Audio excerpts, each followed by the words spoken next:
All right. To understanding the strings that tie us. Good morning.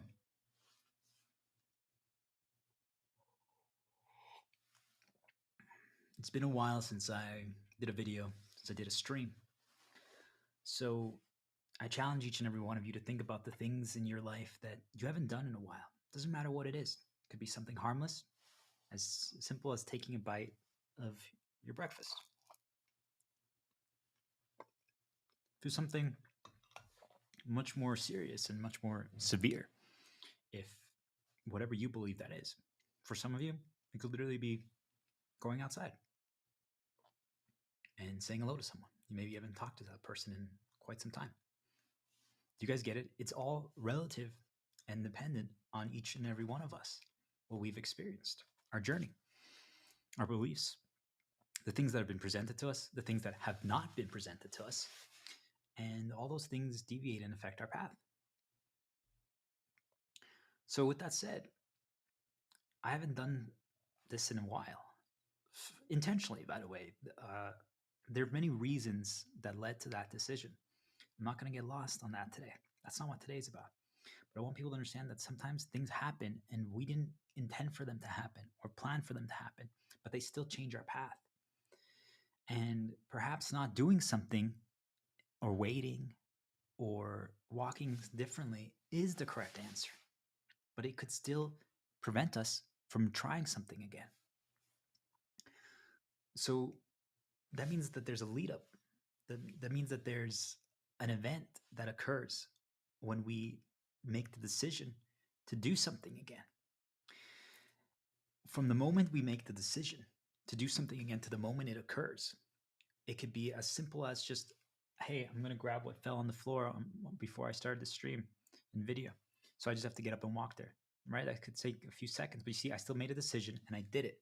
So from here to here, let's say we're 6 steps, literally 6 steps. Things can still happen. Things can still be presented. Things can still occur. Each and every single thing that gets presented, 1, 2, 3, 4, 5, 6, on those 6 steps are what I call strings. We have strings in our life that we don't even see until we are trained to become aware of them and learn to see them. That is what today's topic is about, to understand and see the strings that tie each and every one of us to every single thing that we do, not understanding that that is actually how we are being guided and our paths are being deviated on demand. Because at any point, if I'm tied to this microphone, for example, yet I don't know that, all of a sudden, for some reason, every single time when I'm talking to all of you or to myself, I get closer there. I'm like, why does that happen? Why does that keep happening? Why does that keep happening? And I don't understand that there's an invisible string that's tied there.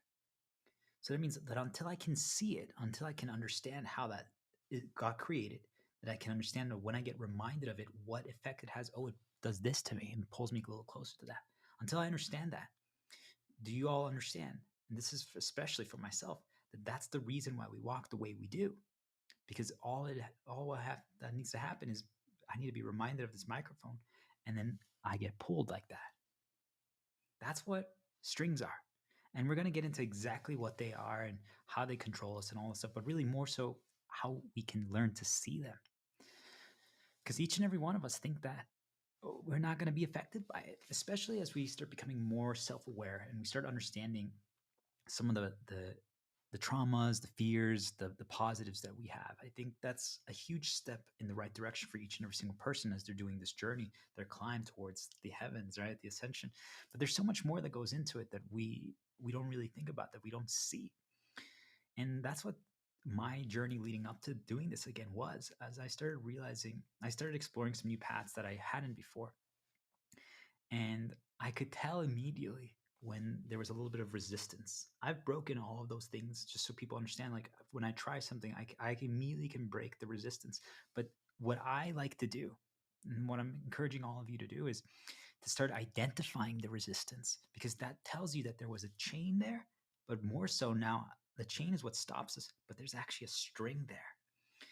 And I'm like, ooh, there's a string right here. There's something that's actually changing my path a little bit, or attempting to. What do I mean by that? It means that you feel a little different.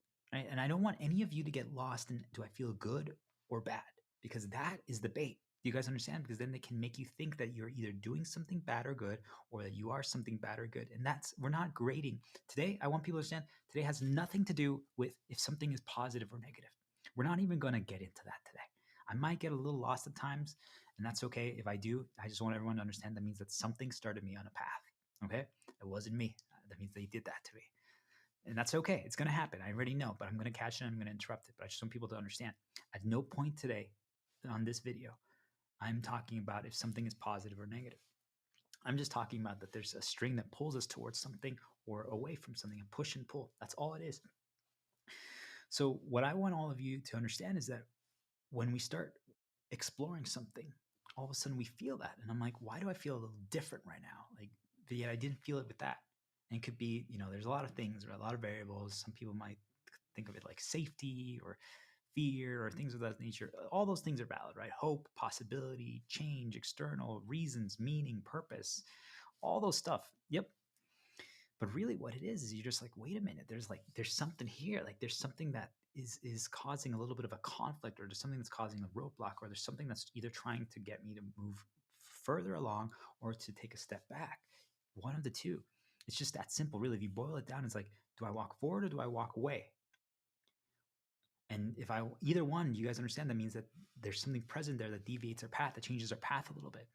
How could that be possible? Especially like think of it like you're exploring somewhere new that you haven't ever been before, or you're talking to someone new that you have never talked before. How could it be possible that there's something that's making us either move forward or away?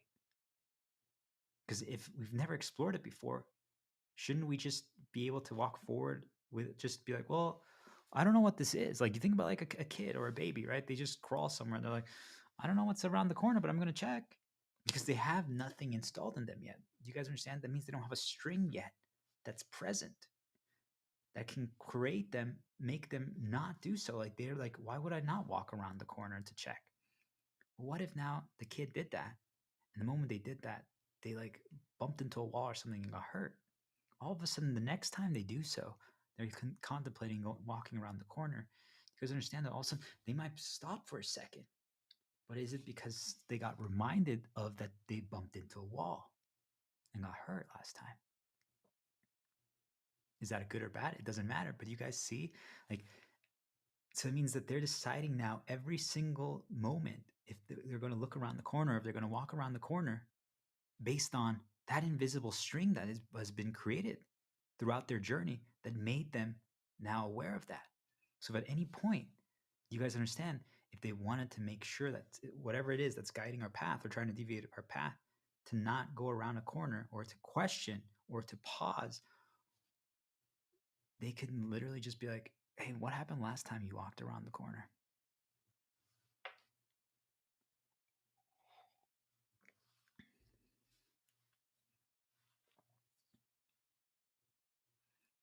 Do you guys understand? So what I'm saying is that anytime you once you understand, after you're done listening to all this today, you're going to be able to see it because now you understand the feeling of it and now you recognize it and you're like, oh, wait a minute, there's an invisible string here. And I want all of you to get excited about that.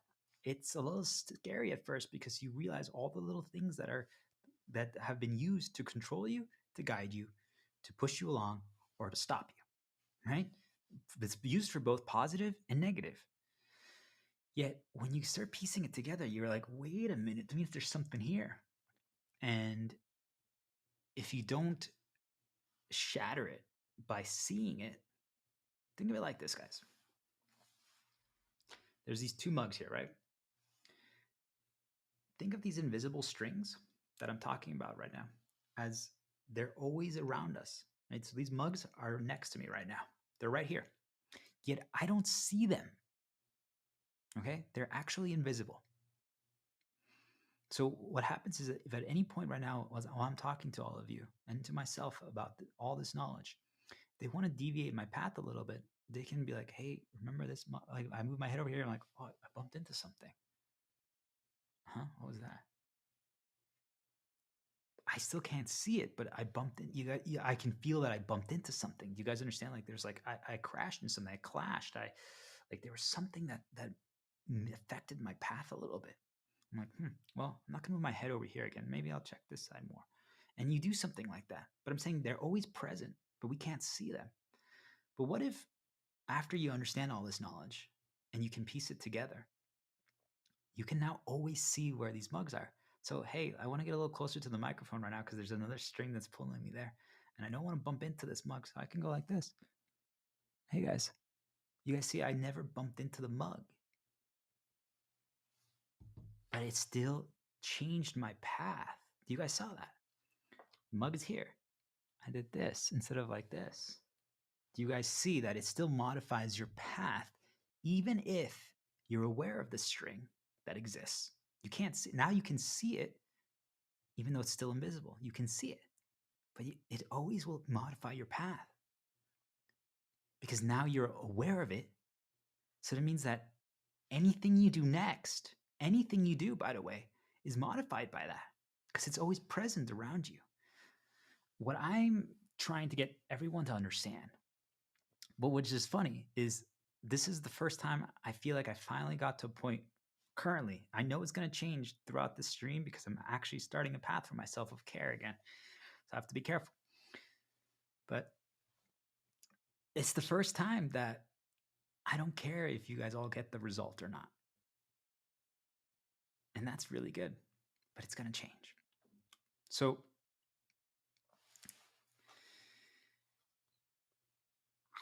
it's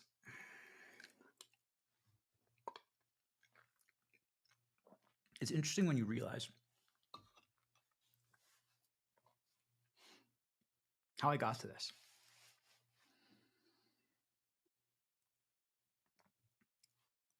Originally, I had decided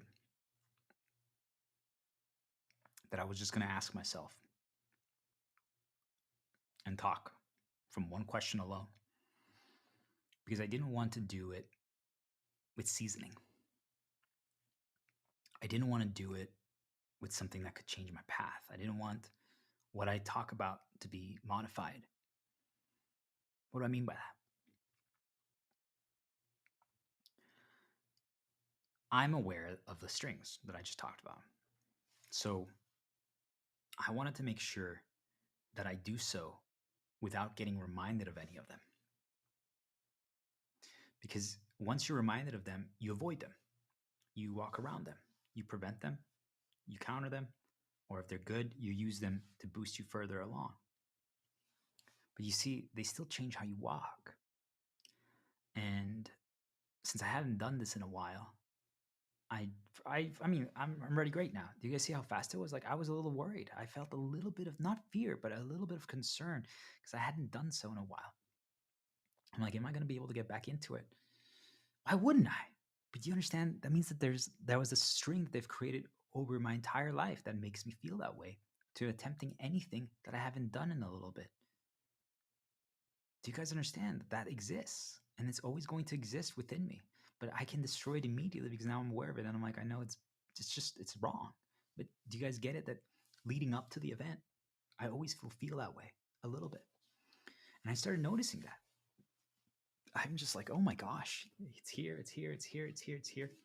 And since I haven't done this in a while, I wanted to make sure that I'm like, well, I just want to go into it as fresh of a slate as possible so that what I talk about today isn't guided, so they can't disrupt me or they can't help me.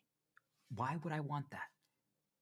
People are like, why wouldn't you want help? And I'm like, because that means it's not fully myself. Even if it's beneficial, even if it's good, I want it to be what I believe in based on what I've experienced my entire life, not just what they've put into me recently. Do you guys understand?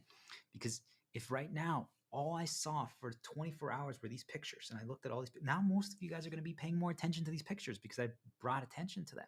You know, the owl, the lion, the lamb, the phoenix, the star, the sun. I'm shepherd star, diplomat's my shepherd vest, my shepherd talus. You guys see, like, you're focusing on those things. I can guide your eyes. I can guide your attention. What else? What is that picture over there, guys? Take my hand. I got you. Do you guys understand that all those things can deviate our path? And especially if there's more recency, if there's more repetition, if the path has begun, all these things, like, I'm aware of these things. So I was trying to prevent that. And then I've also was experimenting with a little bit of a path of normalcy for an old desire that I had of rekindling a life, a family with a girl and a kid and pets and stuff like that. As I know what it could bring me and what the happiness and joy and purpose and meaning and change and hope and possibility and belief. No more problems. New things to figure out, new things to explore. So then I was like, ooh, I created a little bit of a clash here.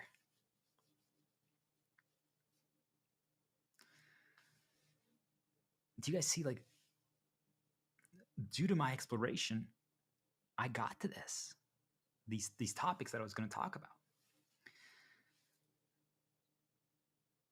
So originally, the whole script of this stream that I was going to, or video that I was going to talk about to all of you and myself, was the question, what are you experiencing? So let's talk about that. What are you experiencing?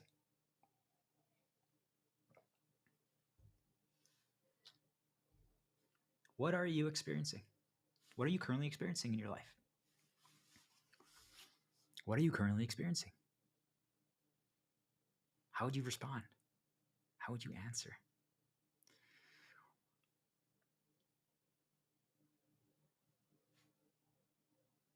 I want each one of you to think about it. Whoever's listening, what are you currently experiencing? Some of you, and most of you guys' answers, without you even realizing it, is going to be based on the invisible strengths that have been fully installed in you, and also the ones that have been temporarily presented to you. What do I mean by that? Some of you might take my question literally, and there's nothing wrong with it. You might be like, well, I'm watching your video. I'm listening to you, Shepherd Star, the Star Diplomat, the Dark Knight. You're not wrong.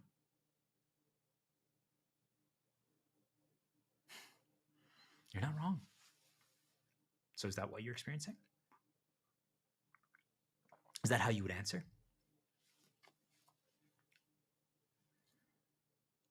What if you didn't know me? What if I sent you a message on LinkedIn or YouTube or just in person? I bumped into you and I'm like, hey, what are you experiencing? Would you respond, hey, I'm just talking to you?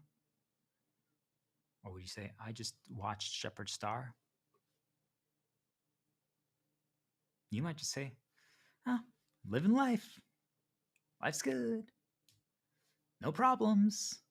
Yeah, doing the grind. Why do you guys think you answer that way? Why are you afraid to say, well, yeah, I mean, actually today, for some reason, I got presented a million different reminders, both positive and negatives today. After I had made the decision to stream again and make a video to discuss new knowledge, but really just share things that I wanted to figure out and interpret. Why did that happen today? Why was it the moment that I decided to walk this path that all of a sudden my reality changed immediately?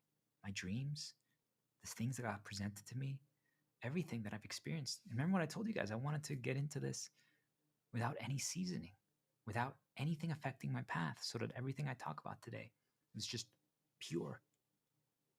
Yet that was the furthest thing that happened. Like today was one of the most dramatic amount of seasoning that I've experienced, but it was neutral. It was balanced. Could that actually allow me to talk freely? Perhaps, but do you guys see that every little thing is still affecting me? But that's what I experienced today. Do you guys understand this entire, I don't know how much I've talked so far. It doesn't matter because, right, details don't matter. But let's just say it's been 25 minutes. Do you guys understand this entire 25 minutes is my answer to the question, what are you experiencing today? Or what are you experiencing? What are you currently experiencing? This is my answer. This is how I would want to respond to each and every single one of you. If you ask me that, hey, what's currently going on in your life? What are you experiencing? This is how I would love to respond to each and every one of you. Yet, what would happen if I did?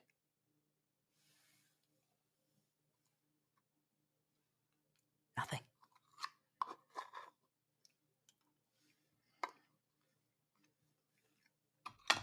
People are like, that's not true. I'm like, nothing. Like, that's not true. There might be a girl that you message and you respond like this. She might be like, F you. I'm not talking to you anymore. You're crazy. Did something happen?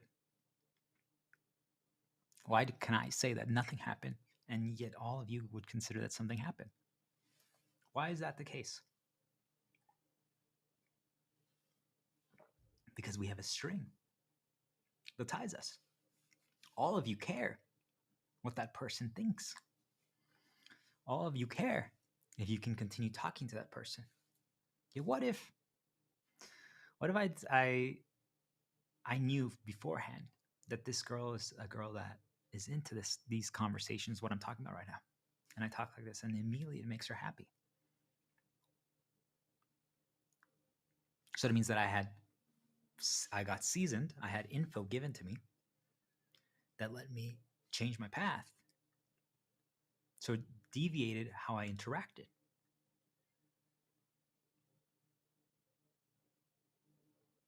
Do you guys understand? Yet I'm saying, even if she doesn't respond favorably, nothing happened. Why would I say that? Because I don't care. It doesn't matter. It actually doesn't mean anything. Or like, you're really saying that this random girl doesn't mean anything? And I'm like, yes. Even if she was meant to be, like, she was perfect for me to be like my next girlfriend, and we would have connected and had kids and everything. Even then, do you guys understand? I'm even saying now, even then, nothing happened. Why? Because it just doesn't matter. And we're going to explore that. I'm going to explore that in depth later. But I want people to understand, like, do you guys see how I respond to the question? Like, what are you experiencing? Like, everything I'm talking about right now, guys, is my answer. This is what I'm experiencing, my thought process. Everything that I do, I learn a lesson. I'm like, well, why is it that I did that? Or why is it that I'm experiencing this? Or why is it that I'm choosing to walk like this? Or why is it that I'm talking about these topics? Or how did I get to these things? It's because of the experiences that I'm having, every single thing. You see, I was so focused on trying to prevent all the seasoning. This is the answer, by the way.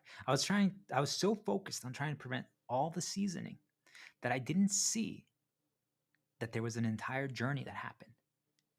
With that said, I still want people to understand that the past doesn't matter. Okay? You still should try to prevent seasoning.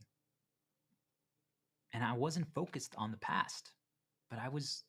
Do you guys see, like, I made the decision and I was going to walk forward, and then I wanted to do everything to keep myself in, think like sterilization, in a clean little decontainment hazmat suit, like protected from everything.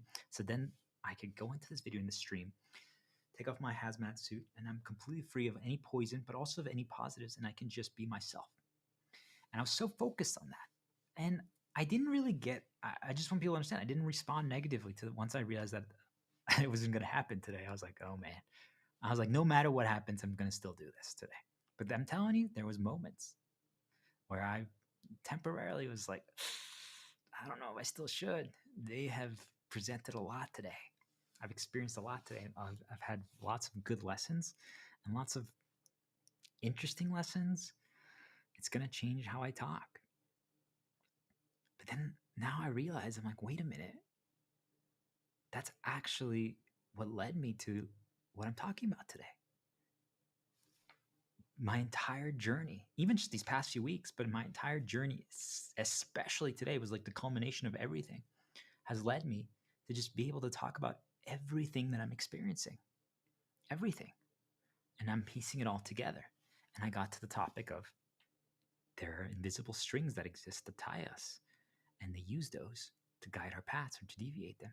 I always just viewed it as chains before and locks, and those are right, but those are the big things. Those are like the insecurities, the fears, the things that they can present whenever. But I'm like, there's actually just invisible little strings, and those are the little reminders that they do that aren't even the big negatives. Just little strings that start deviating our path. They start making us walk side paths and plans. So let's talk about that.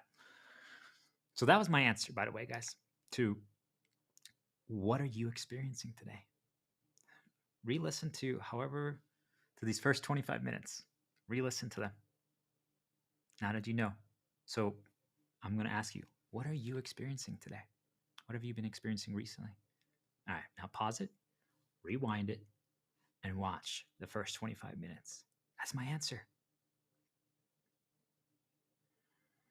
And now, and then from this point forward, is everything that I've learned from what I've experienced recently.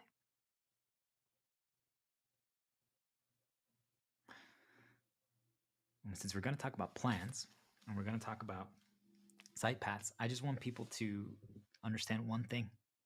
It's not a competition. You might not answer this way.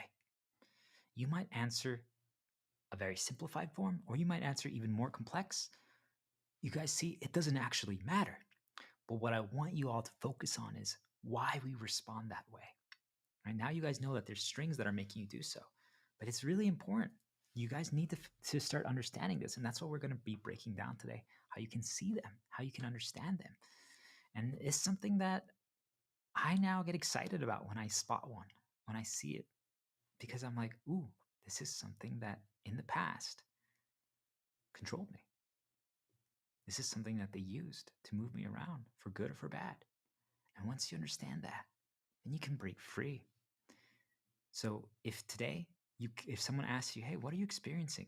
And you can't like write a comment like this that's just really just going into everything you're experiencing, or you can't talk about it openly, like you feel afraid or things of that nature. I want you to be not only optimistic, but I want you to be excited, because that means that you can only go up. You can only start exploring. You can only start now identifying your strings and starting to become even more free every single. That means each and every one of you probably think you're already free. And I'm telling you, if you can't answer the way in your own way to this level, but make it your own, that means that you have infinite amount of endless freedom still in front of you. If I were you, I would be extremely excited. You're going to get there. So that's why we respond the way we do to that question. I think it's a very powerful question. And I'm going to ask it to more people just to kind of test to see where they're at. What are you experiencing? What are you currently experiencing? Just to kind of see if they have broken free or how much they've broken free and what, because I'm telling you, we don't share what we're actually experiencing. And it's the answer to fight back. All of us. Do you understand? If we all collectively agreed to share what we're experiencing in our daily reality, not the specifics. I don't need to tell you, hey, I saw 10 girls walk by and this is how they look like. Like, you guys understand that's not important. It's just like, hey, they're actually showing me a lot of my positives right now.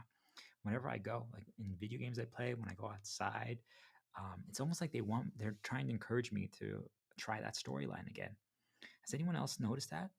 Like, this does it seem like maybe that my rebellious acts and my healing, like they're maybe finally realizing that I'm not going to deviate unless they stop causing bad, and they realize that, hey, we can create a new world where people do evolve and teach through good rather than bad. Could it be that they're actually getting the message and the idea? People are like, wait, what? Imagine if if I share that rather than like the specifics and the events that occur. You see, I'm like focusing more on the underlying. That's what we need to get to, each and every one of us. Imagine we just start sharing that. People are like, wow, that's what's going on in your reality right now. I'm like, my reality is literally exactly the opposite. They're only showing me, reminding me things of my past and problems. And they're trying, anytime I try something new, they cause problems and they stop me. I'm like, why am I experiencing that? And why are you experiencing the opposite? What, hold on, could we like Could we deconstruct it? Could we trace it back to the root? Like, what is actually causing it for you, the root to be positive, and for me, the root to be negative? Is it something that we're doing, or is it a response to our actions? Or is it that they just decided that for us temporarily right now to guide our storylines and our paths? Is it based on our location because they're trying to change our inclination? So, like, for example, I'm a healer. So if they know that if they cause bad around me, that I'm naturally going to want to try to heal people around me just because that's who I am. And plus, I know that I'm connected to my soul that there's multiple things inside of me, but one of them, the main one that I choose to push to the front, is a healer or is a healer, whatever. So when we both align on that, I know they're happy. I know when it's them pushing their emotions onto me, and when they're my own emotions. Like, could that world actually work that way, guys? Anyway, I'm not going to get lost, but I'm just throwing stuff out for you guys to make you start contemplating and thinking. So I just threw out so much. Do you guys see how easy it is for me to talk about? Because that's what I'm experiencing. So imagine if we all shared that. Do you guys understand how fast, how quickly we could evolve and discover new things and learn actually what's going on in this world and solve problems or stop? Because then it's like, wait, if you're just experiencing bad, why don't we help this person? Wait, if you're just experiencing good, can we temporarily like ride the wave of this person to get to higher heights, to use them, not to exploit them, take advantage of them, but we know, hey guys, let's keep elevating this person right now because for some reason they're getting good. So let's use that, and then we can have these other people latch on to the people who you guys get what I'm trying to say. Like, if I understand that, hey, for some reason the lion is being suppressed right now and the owl is actually being pushed, why don't we help the owl? But the lion is right here underneath the owl, and if we keep helping the owl, the lion gets helped too naturally, but they're shielded by the owl. Do you guys get it? Like, I'm trying to make people I'm even starting to think about, like, could it be that we can deviate or we can prevent their suppression that they use against certain people by shielding them like that, by helping push the people who are already getting the wins? Because they wouldn't expect. Anyway, I'm not going to get lost, but I just want people to think about that. Interesting. I didn't even think about that. Huh. You guys see, I figure out things on these videos as well.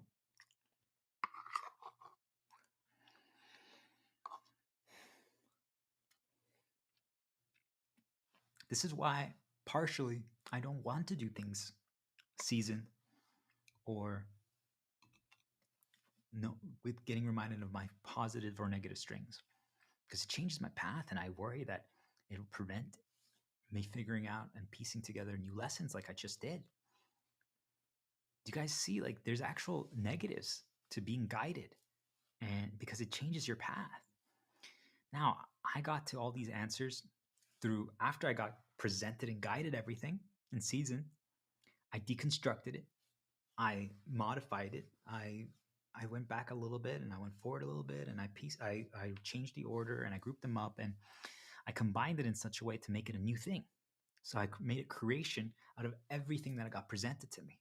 Think about it. I'm like, okay, guys, I'm going to play 30 songs for you, instrumental songs, and then I need you to create a new song from that. Your creation is going to be inspired by all 30.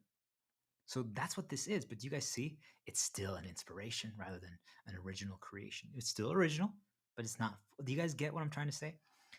It means that that the lessons, the takeaways, the problems, and the positives were guided. And that was something that previously I've always fought against. I still think it's not the answer, by the way, because it's never going to be as good as it could be if it wasn't. Do you guys understand? Because that means that if you have even one string, one, still active and present that has any power over you, do you guys understand that it will deviate your path? I'm like, why did you create like this right now? I'm like, oh, it's because you got reminded of that string, and that made you a little more hesitant to try and explore, maybe add difficulty, or like I think for video game developers, like maybe they got reminded that when they created something that was too challenging or too powerful, so they had to reduce it because it got negative feedback. So if they got reminded of that right as they're creating something new again, do you understand? They're going to be like, hey, let's make it a little easier again. We don't want a repeat of that. I'm like, you're right. It'll change how you create. Is the creation going to be bad? Most likely not. It's probably going to be amazing. Do you guys understand? It's not what you would have created. if you hadn't had those strings or been reminded of them or seasoned. So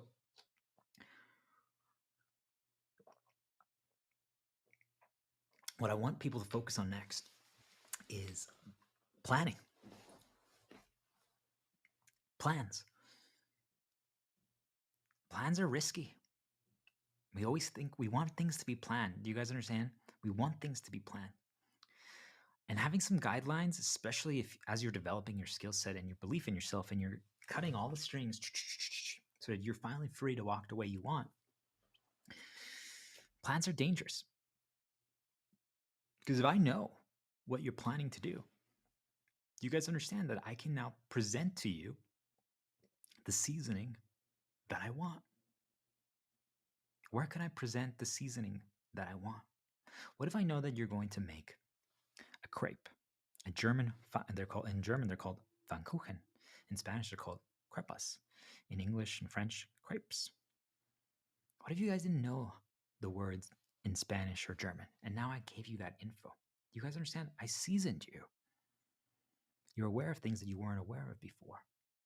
Could that change how you walk? Maybe, maybe not.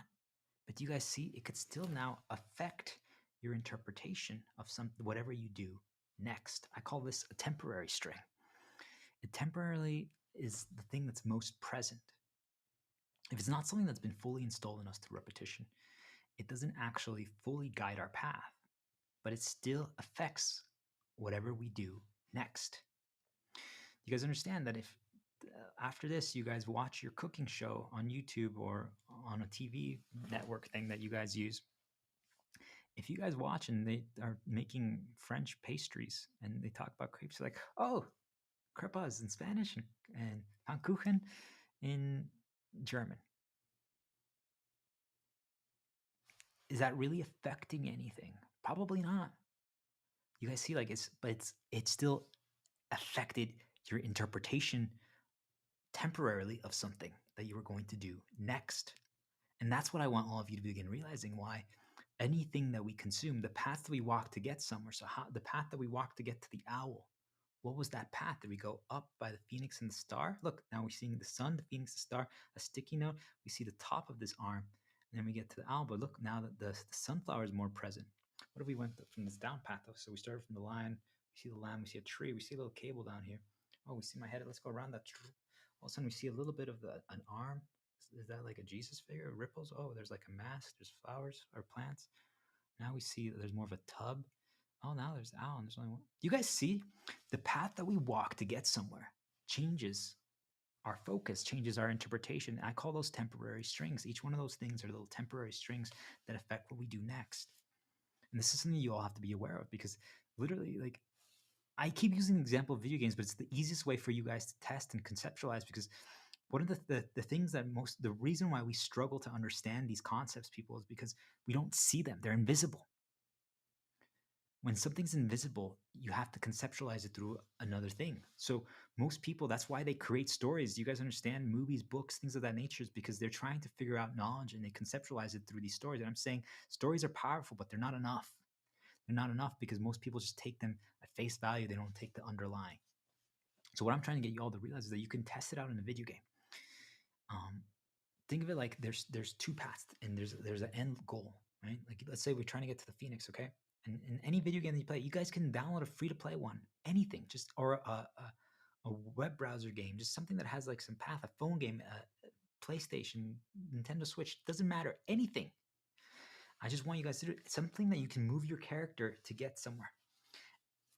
Walk to the same location differently. So I'm like, hey, this time I'm going to walk through this path, and this time I'm going to walk through this path.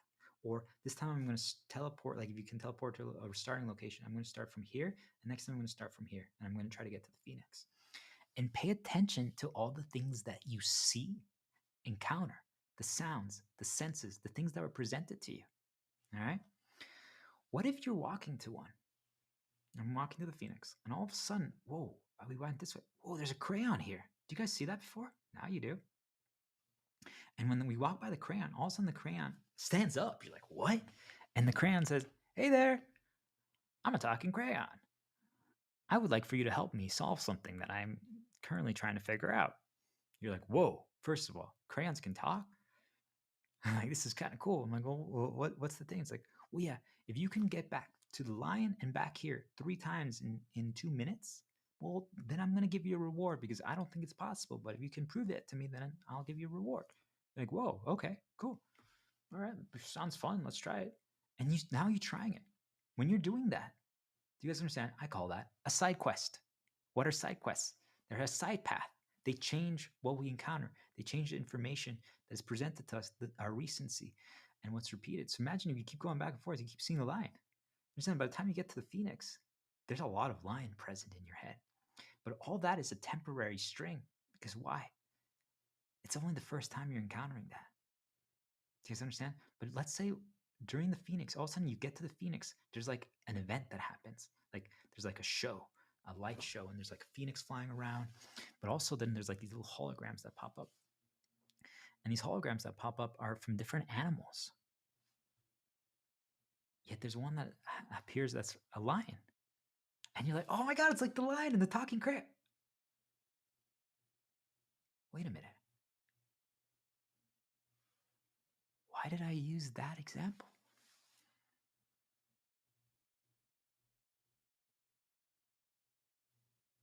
Whoa. Do you guys like, it's when that moment hits you, that realization, you're like, wait a minute, the paths that we walk actually matter a lot. But it was a temporary interpretation. I'm like, did that really affect the performance, the event, the Phoenix event? Not that much. Do you see, like, you're like, oh, it's like the lion that we just saw in the talking crayon. It didn't affect things that much. But you guys see, it still changed our interpretation. What if, when we were on that side path, and when we did that quest for the talking crayon and the lion, what if when we did the lion thing, all of a sudden we got under attack by some kind of venomous spider? Maybe we were with our girl and our kid and we got attacked there. And maybe our kid got bit by a spider. And we actually then had to go over by the sun and we had to delay here and we had to like talk to like some kind of astrologian medic that could heal us and help us and get rid of the poison and show us a new path. And then we got to the Phoenix, but we missed the first 30 minutes of the event. But right when we got there was when they had the lion hologram pop up, and immediately they're like, "Oh my gosh, I can't believe we did that quest for a talking crayon, and our kid got temporarily poisoned."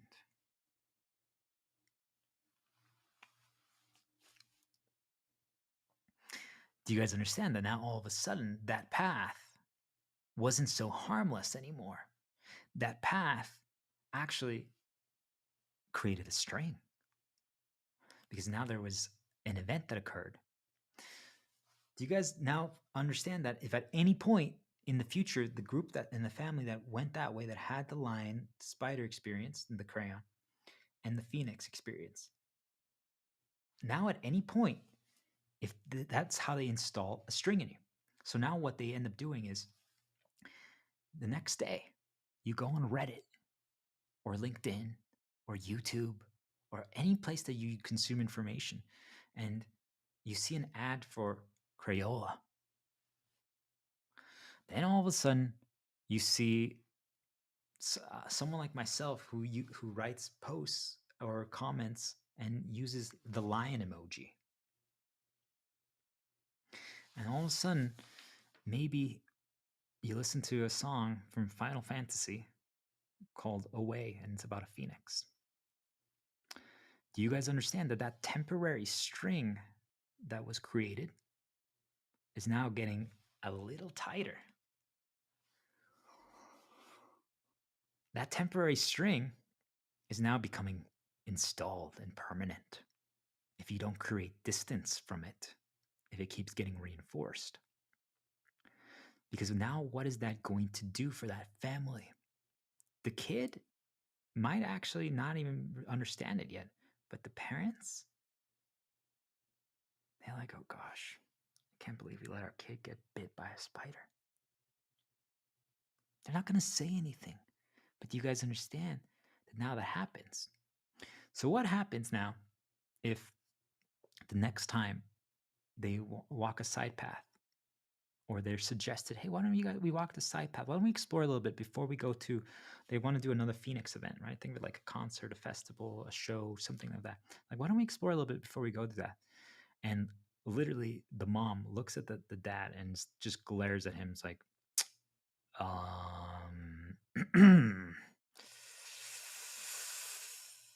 roar. The kid's like, Mom, what? He's like, oh, yeah, yeah, yeah, let's just go straight to the Phoenix. Do you guys get it? Like, it now becomes a permanent string that can be used because they know what happened on that side path. So at any point, do you guys understand why our seasoning affects us? But what if like the dad created distance from it? The dad completely forgot about the spider event, the lion event, the crayon. But what if the mom was only just getting reminded of it? And it could even be, do you guys understand the danger of it? Is that it could even be that she just hangs out with her group of girlfriends that they have coffee with and tea and croissants once a week. And they're talking about that, hey, something bad happened to their kid. Another mom talks about that. It's like, hey, can you imagine like my kid got like an ant like bit them or something or crawled on them and like something like that and cause an irritation.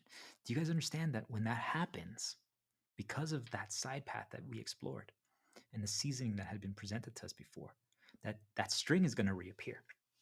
Remember what I told you guys? The mug appears. It's there. Now it's there. It was temporary. It's temporary, but they're trying to create it permanent. So all of a sudden, when that mom says that, this pops up. Ding. So then the mom feels it and she's like, oh my gosh. In that moment, you're being guided by that string. You guys understand your path is being guided. So maybe the mom might be like, you know what? I'm just gonna go to the bathroom. I don't want to listen to this anymore. Is that a bad thing? No, you're avoiding the reminder. You're interrupting it. Do you guys see that it still changed her path? But what if she doesn't and she just kind of sits with it or maybe makes her feel really bad and she doesn't really understand it and she gets worried, she gets scared, she bumps into it. And now that string gets a second knot.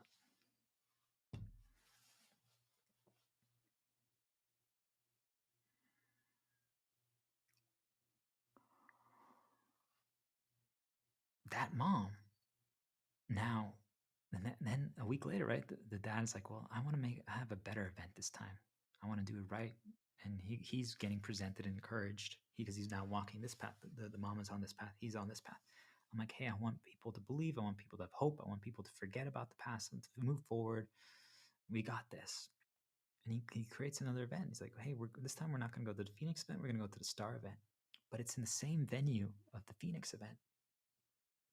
Do you guys understand? Think about all the little string reminders that they can now do for the mom. And what is she going to do then? Out of protection, she's going to try to prevent it, interrupt it, or deviate the path. So like, let's go this way to the star. Let's go this way. Do you guys see that? Now there's a permanent thing that's getting installed into her.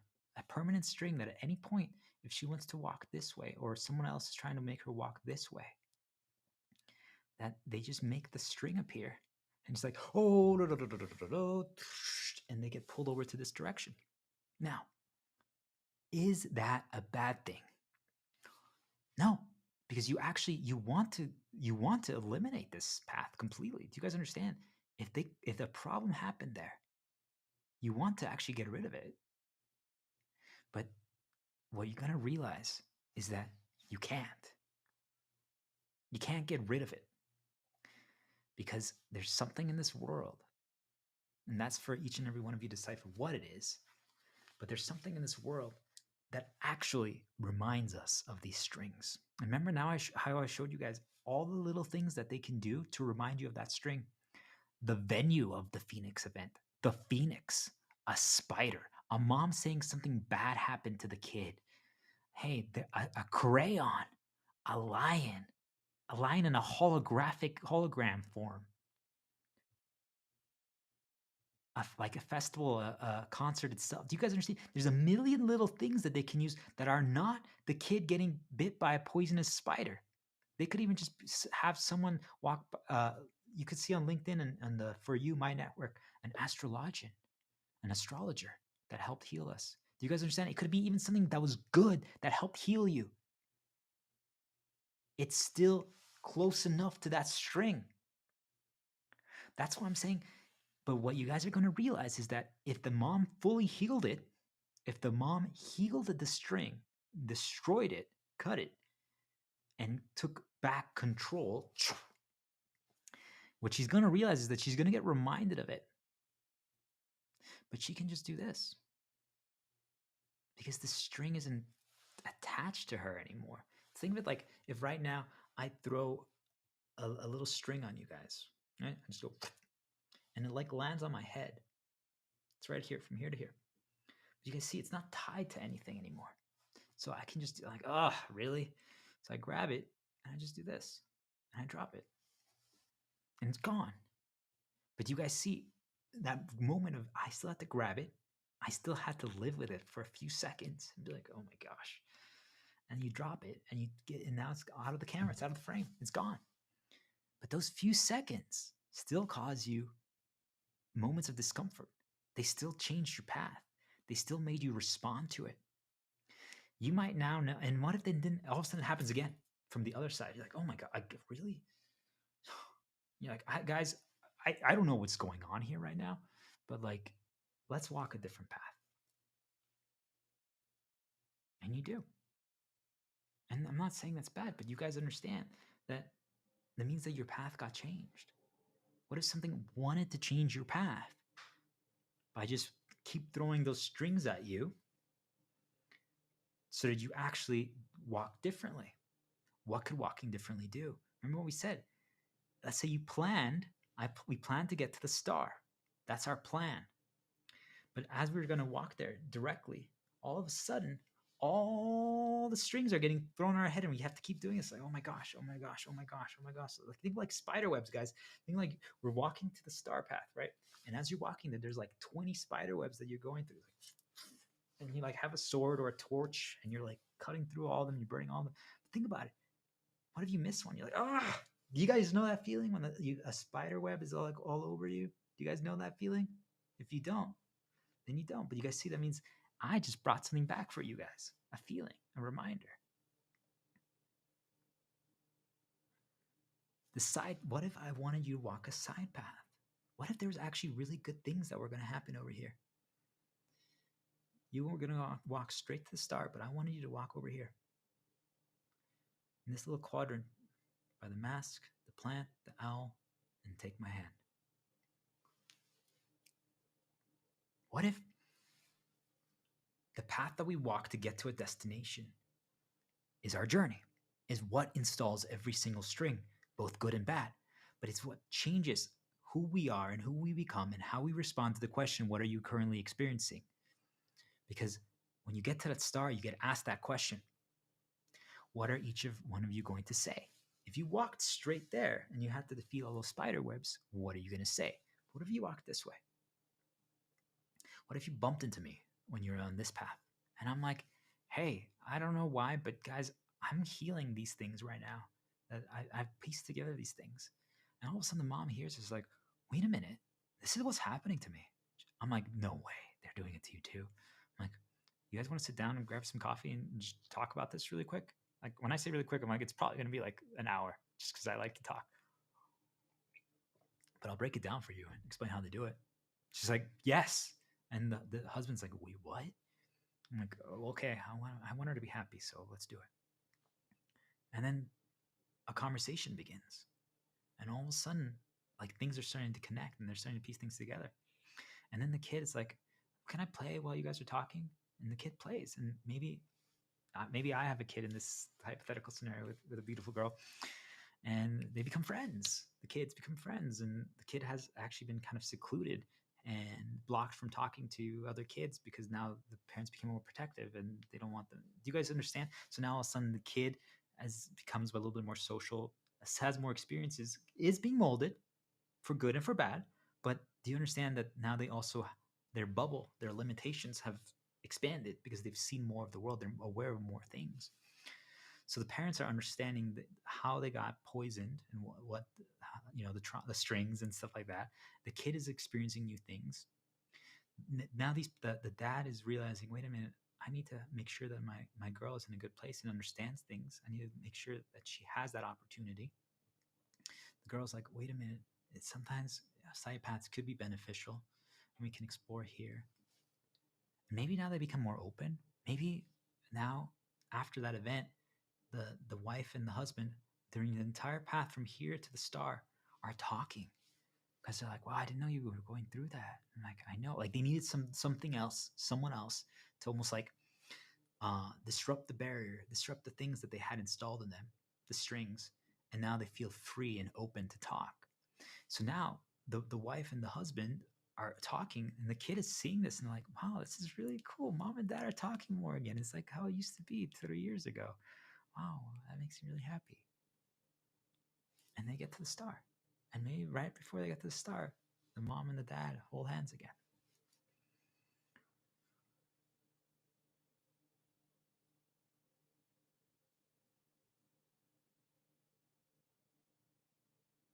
So,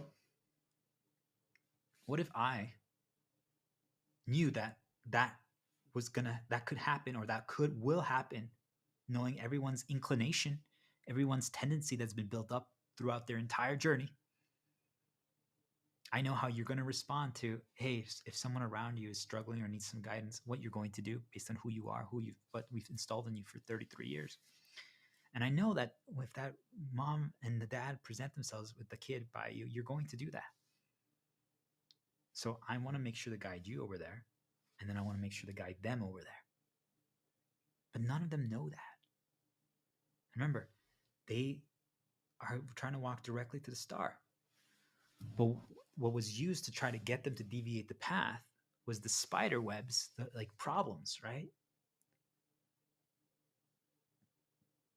What I'm trying to get all of you to realize is that those that's a string, right? They were problems. They were negative reminders that they were trying to use to get us to not walk a certain path, because they're like, this is not the path you should walk, right? We're doing a best case scenario, and that's usually not why they present negatives, by the way. I'm saying that it's usually not to get you to walk a better path. It's usually not. I wish it was. That would make things a lot better. But we're trying to be optimistic right now. So something in this world tried to stop us from walking this path by presenting negatives to be like, you see, guys, this is obviously not the path you should be walking. Think about how many negatives. You should change direction. Okay, let's change direction. And this path has good, like all of a sudden we're walking and like there's music that we enjoy that's playing.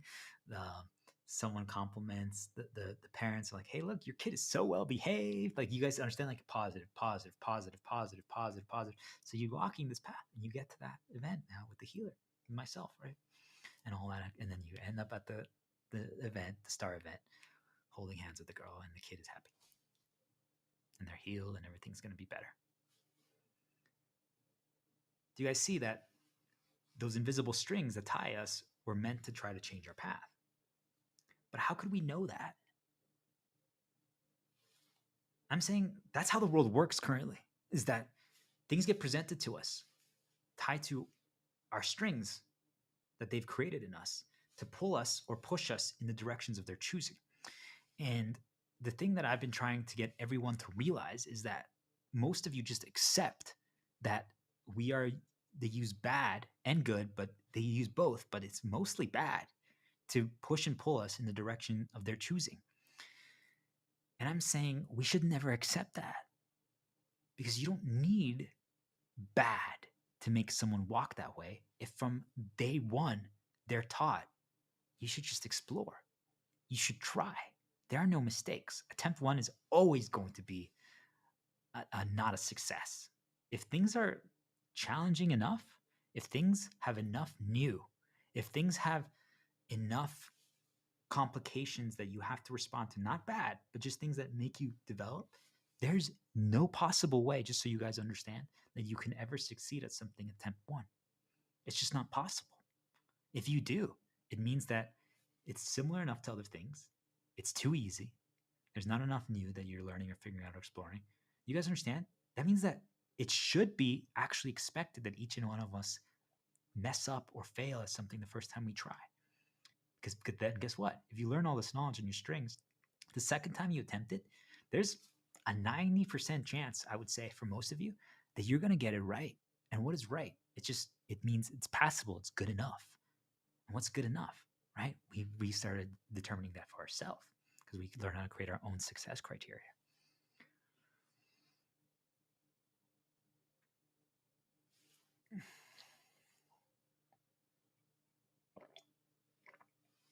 This is good. So that example was an example of side paths and plans. When you do plans, they can season you. When you do side paths, we encounter things that change our interpretation, that change our seasoning, that change how we operate, that change what we do. It's just that simple. I'm going to just check one thing.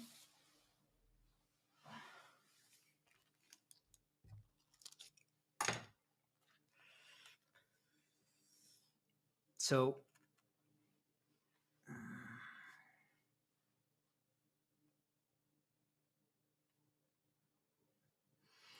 if you guys really think about that example of the paths of the lion, the phoenix, the owl, the star, what all that is an example, an overt example on how to learn how to see your strings. Because those are the things that move us from one thing to the next. Right now, I feel thirsty. I'm going to grab some water. I'm going to be back in less than 15 seconds. But you guys understand that that means that now, when I go grab some water, my focus is temporarily interrupted. That means that I can be presented things. I'm going to see good things and I'm going to see neutral things. I'm going to come back in a better state. But you guys understand that that is a side quest. That is a side quest. That's a side path.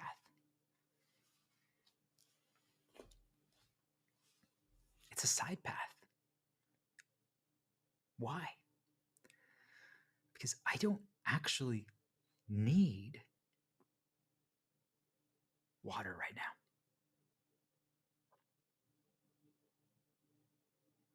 I don't.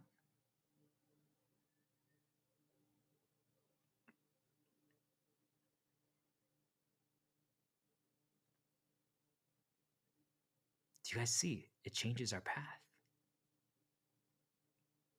But most of you are operating in such a way that when that presents, you care. It matters to you. Think about this one, guys.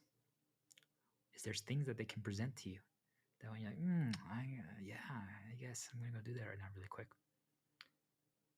Could they just do so through a little bit of discomfort?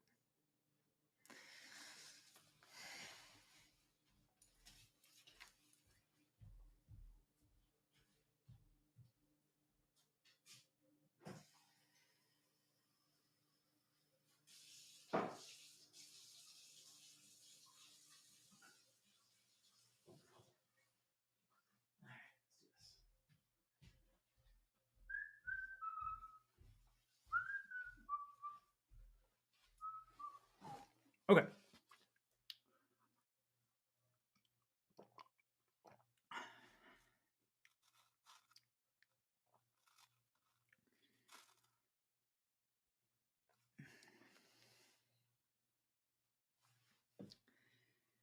Our journey.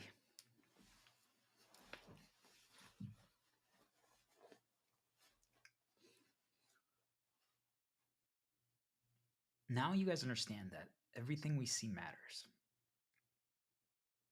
Now you guys understand that side paths are not harmless for good or for bad.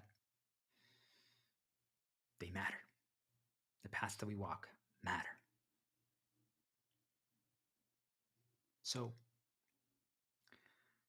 I gave you guys a story to explain how to see the strings. How can we actually learn how to see them with just knowledge? Let's make it very simple for all of you. It's your journey. Every single thing that has occurred to you in your entire life is a great big string. Yet you're like, well, that's not really helpful. Exactly. So let's break it down. Think about it as we're climbing the world tree, a tree that is in the middle of Earth. All right. So that would be in the middle of the ocean. And we're climbing that tree. And if we get to the top, we reach heaven, we reach ascension, we reach freedom. Each and every one of us begins climbing that tree the day we were born. Yet we don't know that. And as we start learning new things and as we start experiencing things, our arm moves each time. Okay? The only way you can get there is once you understand the entire journey. Once you can understand every single thing that made your arm move at all. If right now I hear someone outside whistle, that's a song that I recognize. That means something to me. It might not mean anything to you yet. But do you guys understand that that means that that song has a string attached to it that can move my path for good or for bad? But what else is that attached to? What else is that attached to? What else is that attached to? What else is that attached to? You start asking yourself, like, well, what is that attached to? What is that attached to? What is that attached to? I'm like, well, it's a song from a video game. Okay. But what did it represent in that video game? And I'm like, a journey. A group of heroes who are trying to change how the world operates reached a location that no human had ever reached before. Yet they were told that it was paradise, where a God exists, the God of their world. And they get there, and it's empty. And this is a fantasy world. Think like medieval castles, okay? And when they get there, it's empty. There's not a single human. It's not paradise. Hear what I said? It's not paradise. Because remember, they were told that this location is paradise. They're just like, imagine beautiful green trees, a light breeze, an aroma that calms you, beautiful women, birds chirping, butterflies flying around, the sun not too warm, not too cold, shining bright, people smiling, people laughing, flowing rivers. But maybe they also just left it a little bit open for interpretation. It's just paradise. Well, what is paradise? For me right now, if you guys understand, it'd be an opportunity to have another girl, have a kid, be a dad, be a healer, have pets, educate them, raise them, live with them, create a life with them, explore. And that might not be paradise for you, but it is for me.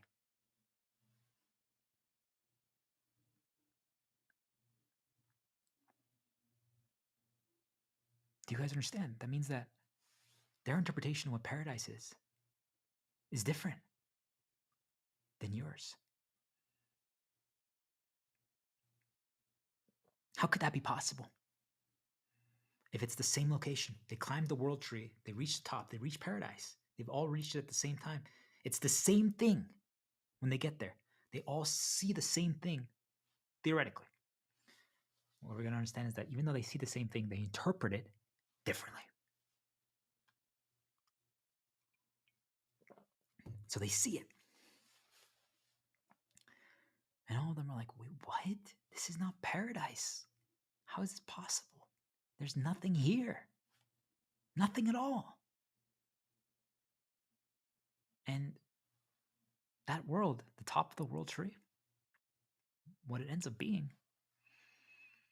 is our current world, guys.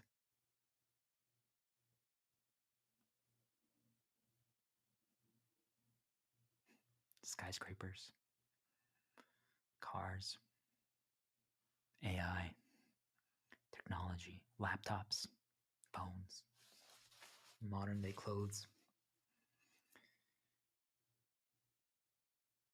But it's deserted, it's abandoned, it's destroyed because it fell apart. Because people got corrupted. People became reliant on things, on external, on variables, on the strings that make them do. And the moment those were taken away, they all fell apart and they got into a conflict. At least that's what the notes that they were reading that are scattered across the ground, and they're piecing together the history of what happened here in paradise. Do you guys understand? For them, that all sounds foreign. They're like, whoa, this is a crazy world. This is how people used to live in this paradise? Whoa. Because remember, they lived in a different reality. Is this what happens to each and every one of us? We all have our own reality. So then when we experience someone else's, we're like, whoa.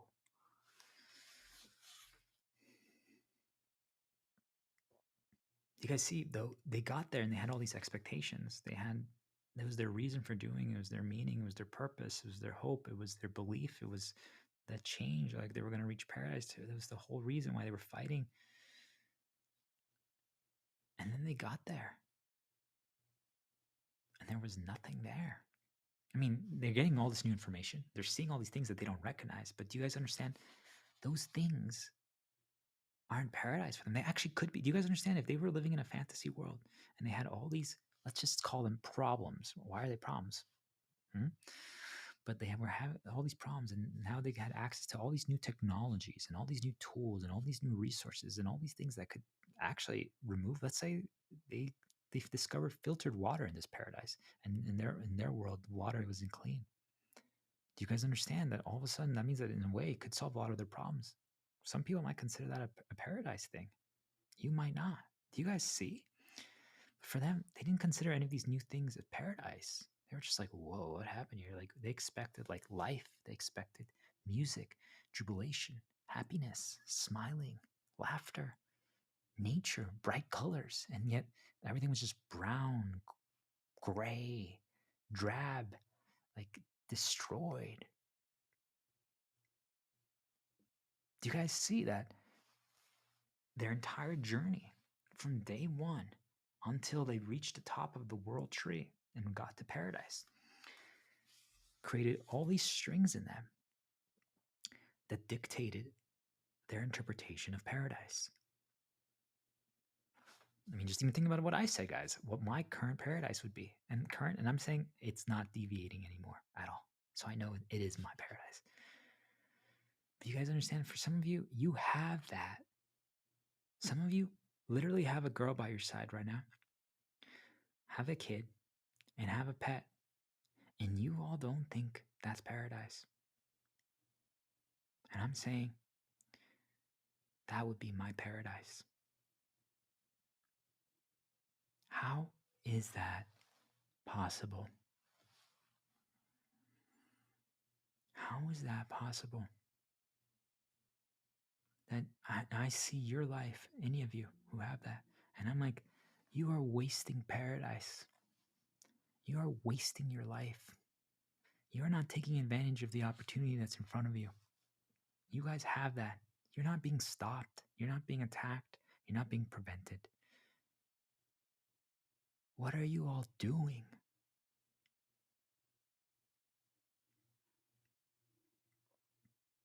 Why do I view it that way and you don't?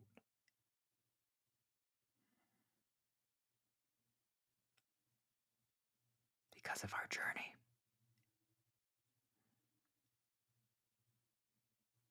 Because of our journey. Because of the paths that we walked. Because of everything that we've experienced and everything that we've seen. Every single thing. Good and bad. Everything. Every single thing. Everything. It created our journey. And it created the strings that tie us. And do you guys understand that that means that if you never untie them, if you never cut them, that means that you're enslaved to them. That means that you're trapped by them. It means that you're controlled by them.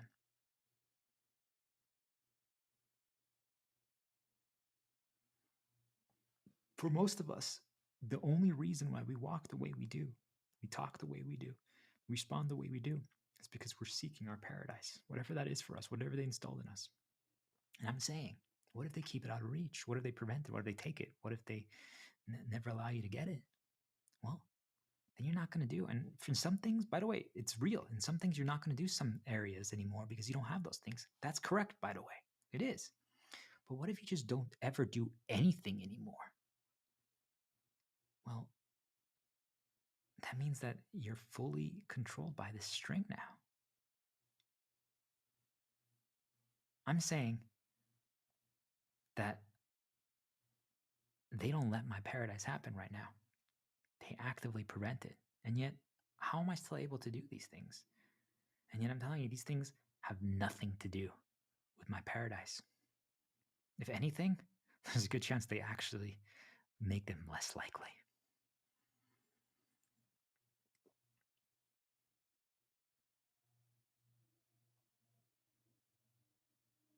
How is that possible?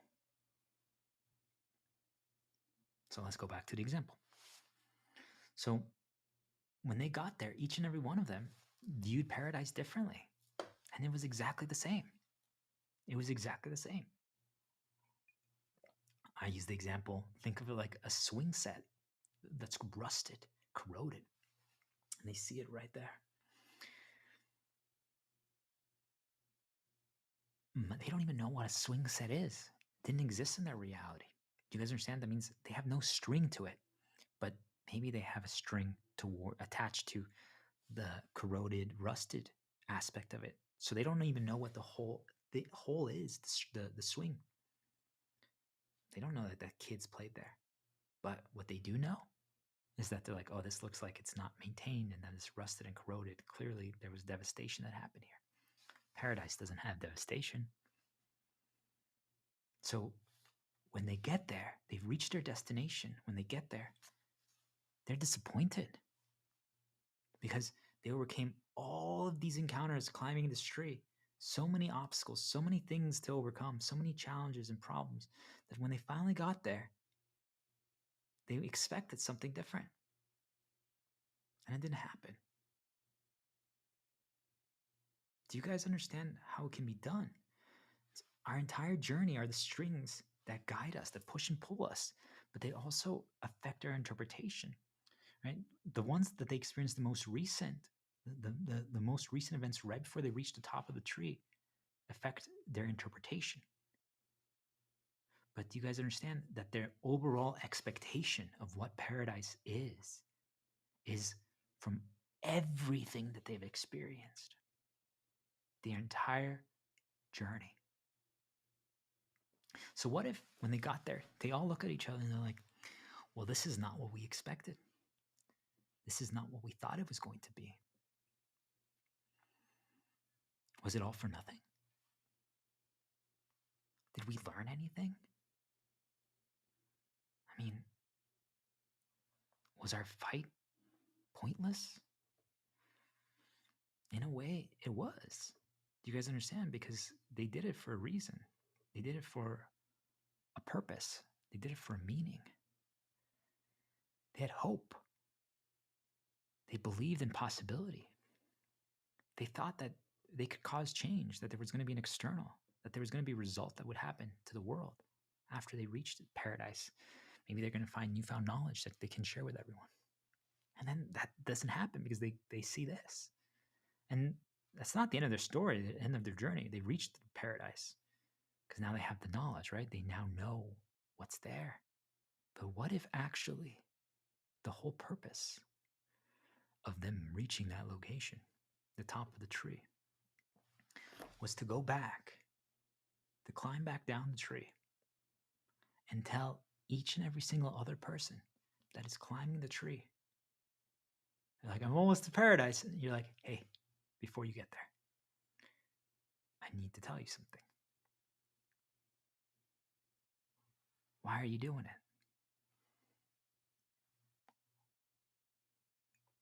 What are you currently experiencing? Have you thought about that? The things that are making you, that are pushing and pulling you in directions, that are making you move your arm each time a little closer to the tree, whatever you set as your paradise. I'm telling you, it's not going to be what you think it is when you get there. But why are you walking that way? Why do you keep walking that way? Have you ever taken a step back and pieced that together? And what if that was actually the whole reason for this original group of, let's say, 6 humans to get there? And then they were supposed to go back down and just not prevent people. Do you guys understand? At no point are they stopping people, but they're now presenting information that's just getting people to be like, wait a minute. You're right. Our entire journey so far is they installed certain things in us that they've been using to push and pull us, to guide us. And that's why I've been walking that direction. And I'm like, is that actually the direction that I chose? What if I had already reached my paradise and yet they made me think that it's up there, but it's right here? And I'm not saying that that's each and every one of us, but some of us it might be. But what if I just create certain events to make you think that it's this when you already have it? You want to know when you're going to learn that? When they take it from you.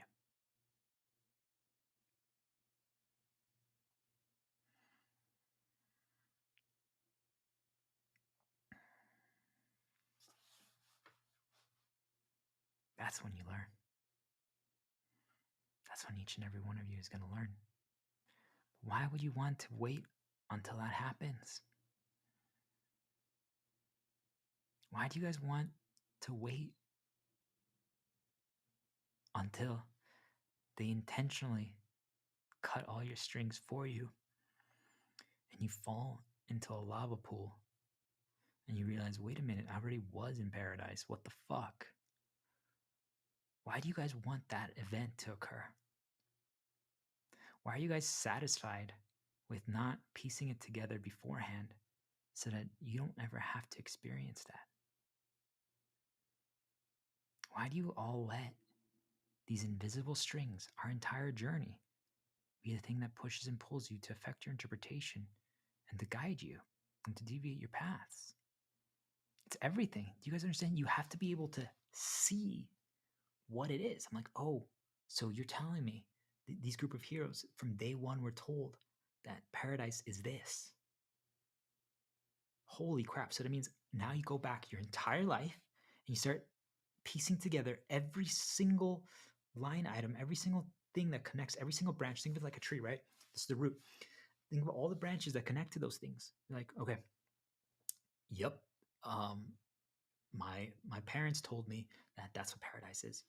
I met a flying fish that literally told me that this is what paradise is. Oh, I went to a play in this cool seaside town that literally said this is what paradise is. And then you guys see, like, you're starting to see where the string was being created and crafted and tied together. You start piecing all of that together. So you see that and you're like, oh my gosh. And then you can then you see the whole rope. Do you guys understand that I'm throwing down for all of you? It all connects. You're like, oh, that's the string right there. So you guys see, like, you have all the events that are connected and you see the string. Like, oh my God, that's the string. But you see, what is the string? The string is not, oh, my mom. The string is not, oh, the seaside play. The string is not, oh, the flying fish. Some of you guys think that that's the string. Wrong. It's the overall connecting underlying thing. What is it? They were defining what our paradise is. That is the string. Do you guys understand? You're like, so you have to start connecting what are the info events that happen, things that we see on our side paths, the things that we see in the places we go most often that are repeating, or the things that we're ready. But you see, like, they're not directly tied to you. Like, what is, imagine someone said, what is your mom, a flying fish, and a seaside play have anything to do with each other? They don't. They happened years apart. Yet I'm saying they're all part of the same string. They're defining what you consider your paradise, what you consider your reality, what you consider your storyline goal, what you consider your purpose, your reason, your meaning, your hope, your possibility, what you grade yourself off of.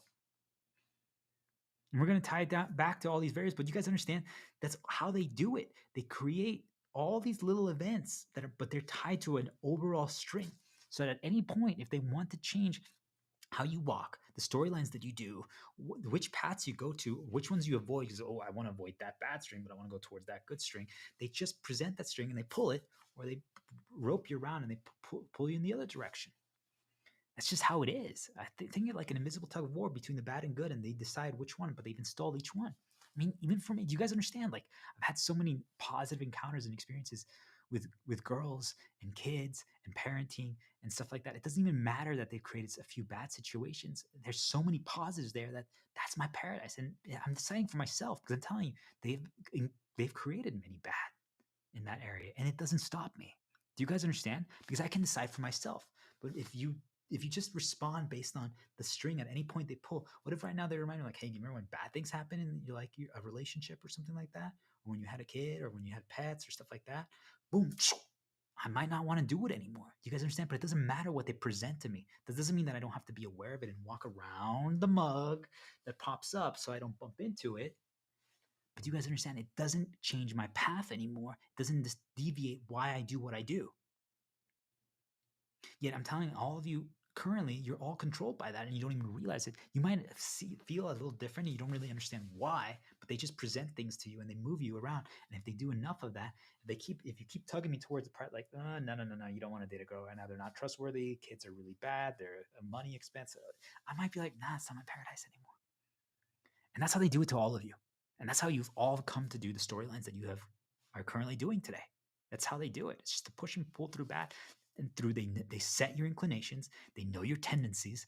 They surround you by people that are going to respond the way they want, and they make things happen. It's just how they've done it. And I'm saying, until you can identify the strings that they use, because, right, we talked about locks and chains in some of my other videos, right? Those are the insecurities and fears and traumas. Those are real. Those are part of strings, but the strings itself are something else, right? You guys have to see every single thing. You guys get it. It's as simple as for myself. If I'm playing a video game right now that has you can create your own custom characters, and all of a sudden I'm playing it and someone walks by that has and there's 3 girls that walk by created characters. You understand that this is a positive for me. I'm like, oh, this is a more positive path right now. It's as simple as that. And most of you might not even understand why all of a sudden you're playing that game and that happened to you. Let's say you had the same positive as I did. That happened to you and you feel better and you feel you're walking with a little more pep in your walk. You're skipping around. You believe, you're laughing, you're smiling. You do things a little differently. You actually see like, hey, you know what? It's possible. I can try today. I can do something today. I'm going to do something today. I'm going to try. I'm going to help them. You don't even understand why you did that today. Each and every one of you. You don't. And I'm saying it's as simple as maybe they present it to you. Was it timed? Coincidences? That's for you. I'm saying it was not a coincidence, but they made those 3 girls walk by in the game by you, and all of a sudden you believed a little more. And you don't even understand that that's one of your strings. That's all they need to do to make you believe a little more. Do you guys understand that if you don't understand that your entire journey dictated why that became one of your strings towards positive, that they can just present those to you and they move you around and you have no idea why you do or don't do. And I talked about it also in another video, why we respond the way we do. It has to do with safety and fear as well, but all those things are tied to the strings. But it's through what is presented to us, how they season us. But it's our entire journey from the day one. But you guys need to start identifying the variables that they used to create the events, to start creating an underlying seed to blossom, right? Because first you have to create the roots before you can have a tree and then branches. So what ends up happening is you guys see the branches. You guys see the leaves on the branches. Those are the overt things that you guys pay attention to. You guys see the leaves over there? You guys can't even see the bottom of the tree. You guys can't. And that's each and every one of you for everything in your life. You don't see it. You can't see it. Same over there. You guys see the branches, leaves, but you can't see the bottom. And that's how it is. So you guys don't actually understand what the string is. You're like, well, I know sometimes I respond to that leaf right there, but I don't understand. You don't actually understand what it is that you're responding to. I'm like, why is it that when I messaged that one beautiful girl, I was hesitating to type the way I normally type, but the other one, I didn't. I'm like, what is? Do you guys understand? Like, so you see that you're like, I'm responding a little differently to this leaf. That girl is a leaf, but she's not actually the string itself. Do you guys understand? There's something else there. She's just the leaf. You guys understand? You're like, I'm responding a little differently here, but I don't understand why, for good or for bad. But there's a string that they had created that they use. It's an overall theme, something that they put into you, or that it's either a response to a bad or a response to a good. And you guys don't see it. And you have to learn how to piece it together, because I'm saying we were chosen for some of these. They installed it to us throughout our entire journey from day one, slowly, slowly. And you can't fight it in the sense of, I'm not saying that they chose you for that. That's it. That's who you're going to become. That's not what I'm saying. I'm saying is that you can't fight it. Is that it's installed. What you can do is you can defeat it and heal it, but it's always going to be part of you, which means that you have to be aware of it. Because if you're like that, they never installed it to me. Nope, I'm not listening. You're going to get poisoned and you're going to be controlled. Why do you think? It's just the truth, though. Why do you think all the rich people, all the people who have fame, all the politicians, they're all controlled by the strings that they have that they don't see? Because do you guys understand? Whenever they have the feeling of the string pop up, they rely on the externals, on the tools. They have all their little leaves on the outside, and it makes them temporarily forget the string, but it doesn't. It's still there. So it's controlling them. But every time the string pops up, they do the external. For most of them, it's, I need more money. I need more rewards. I need another girl. I need another hooker. I need another car. I need another yacht. I need another, all those things, guys. I need to create another drama event so that my name pops up in the news because I'm the politician that needs that. Because that, they don't understand what is the string that's controlling them. So every time they make that string pop up and appear, they counter it the same way. It's installed in them now, the counter. They always respond the same way to that. Always. So, because it temporarily makes them feel better. And I'm saying then now they're reliant on that. And they did that intentionally because now you guys get it. They have a permanent way. What if, think of it like all these sales reps out there, if you're a sales rep listening, or if you know any, for most of them, they created a desire for money because they tied it that that's going to solve either problems they have in their life, either for themselves or for friends or family. Maybe they can help their poor parents in Mexico or something like that. Or it can get them things that temporarily make them believe. Or maybe it's they have conflicts with their girl or something, and they can just buy trips or gifts for her, and then she's quiet and happy. Do you guys understand? Like they attached it to something like that. So then now they have a string to pull for them at any point. They want them to do more work, or they want them to earn more money. So it's like, oh, all of a sudden they're not doing that as much anymore because let's say they're prioritizing their family. They're starting to realize, wait, that's actually my paradise, my family, my girl, my kid, my pets. All of a sudden, then they're going to present the reminders of the strings that they created throughout the journey. Maybe all of a sudden they meet a client that actually is Hispanic, and they talk about how, yeah, they used to be poor and their kid used to sell gum in the streets, and it reminds them of that was their reality too. Do you guys understand? You guys don't even piece that together. You're like, why? Then all of a sudden that sales rep now works 6 days a week instead of 4 days a week. Now they start buying more trips and more products. And now like, you guys get what I'm trying to say? It all happened because they reminded them of the string through a little sales meeting, a harmless meeting that they had with a Hispanic customer. that might not even have bought. And that created a string that created the string that made them do. I'm just trying to show you guys some easy to conceptualize examples of how it's done, but you guys, they don't even understand what is the string that's controlling them. Right? It's that feeling of inadequacy, the feeling of not being able to take control of their life, of that something else was controlling their path, that they couldn't make a decision, or they couldn't actually walk forward, or they were forced to do something, or someone suffered because of a lack. And then at any point they just present that. They respond the way they know they're going to respond. And they install that into all of us throughout our entire journey, through the positives and the negatives. And if you don't identify what those are, but I'm saying, I see it's not so easy, because you're like, well, how did that happen? I'm like, well, when I was 2 years old, I saw my dad have this incident happen. When I was 7 years old, we went on a family trip, and my cousins and my uncle and aunt had this happen. When I was 12 years old, I overheard my aunts and grandma discussing this. When I was 17 years old, you guys understand, like, you start putting all of that together and you see that there's an underlying theme that's connected, a string that, think of them, they're all like stacked like this, right? There's one thing that connects all of them. What is that one thing? And that's how you start identifying what the strings they are installing in all of you. You have to understand what is the one thing that connects all the stuff, because I'm saying there's an underlying thing that they try to trace it to and piece and put it together. And once you guys understand that, you can fight back, because then you know that's what they control. And I'm just like, oh man, like, just so you guys know, for myself, like, I can say I broke it. I'm free. But do you guys understand that I still felt it. I'm like, oh my gosh, this is who I used to be. Like, I see it now. I'm like, oh my gosh, no wonder they control. Like, seriously, just any beautiful girl that I'm like, ooh, I would consider dating her. I would walk differently because I was worried. I'm like, if it's a guy or a girl that I'm like, I wouldn't date her, but she's awesome. I was different. Do you understand? That means my behavior was different because I was afraid of losing out. And why would that be the case? You guys understand? Because they prevented that throughout my life as growing up as a kid.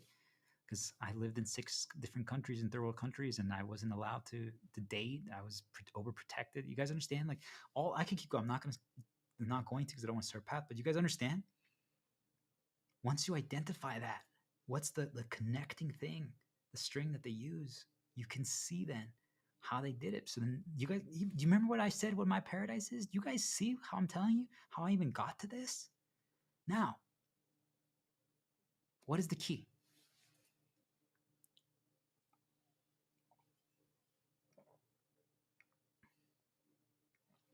Despite knowing what my strings are, I can still choose. And 99.9% of you right now, since you aren't aware of them, you don't see them, you can't choose. You just do whatever they push and pull on you.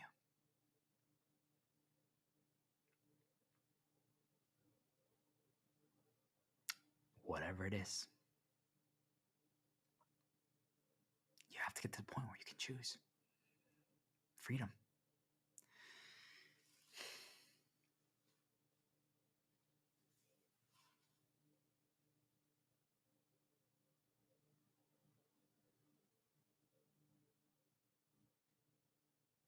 How can we not care?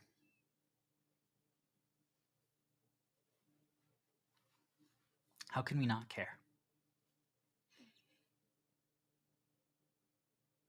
How can we not care, guys? How can we operate without motivations? Let's go there. How can we operate without motivations? If I know what my paradise is, my North Star, what I'm walking toward, why I do what I do, why I wake up every day, why I choose to fight, why I'm doing this stream, why I'm drinking water, everything. If I know what that is now, why I want to climb the tree and reach that. Wait, what if I just don't care anymore?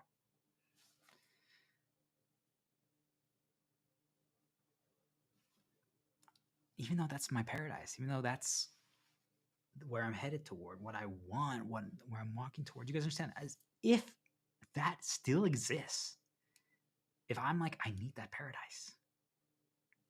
Do you all understand that at any point, they have these two strings then to pull me in the direction that they want? Could that help push us? Only at the beginning. Think about it like this. Do you only do if bad occurs in your life? Would you guys clean if, hey, the dirtier you get left the area, the healthier you became? You're like, so if I leave crumbs and dust everywhere, I'm going to become healthier? Yeah.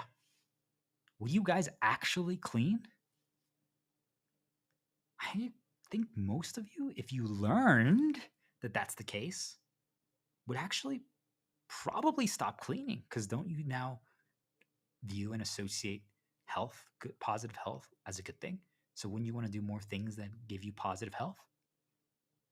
Do you guys understand that if we've removed the bad from something, if there's no negatives to having a place dirty, if everyone now viewed it as, oh, wow, your place is dirtier than mine, that means you must be healthier because I know it brings positive health.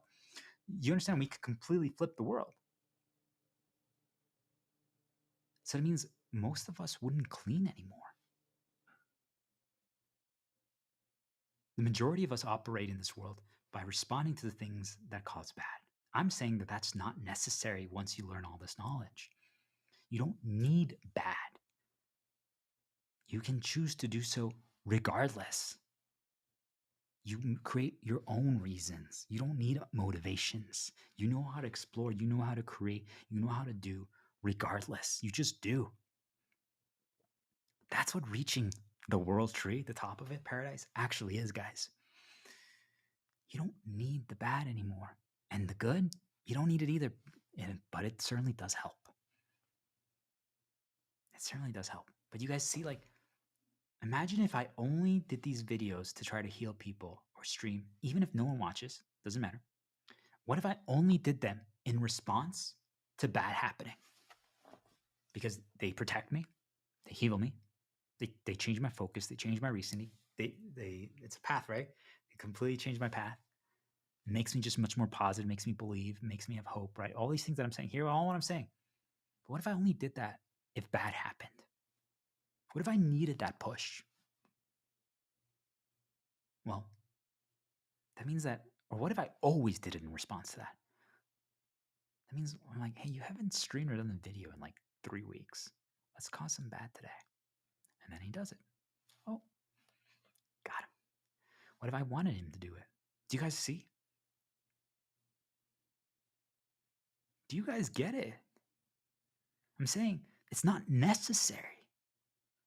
Because if you're only doing it because of these external motivations, these motivations that you have, that means that you have strings that are making you do.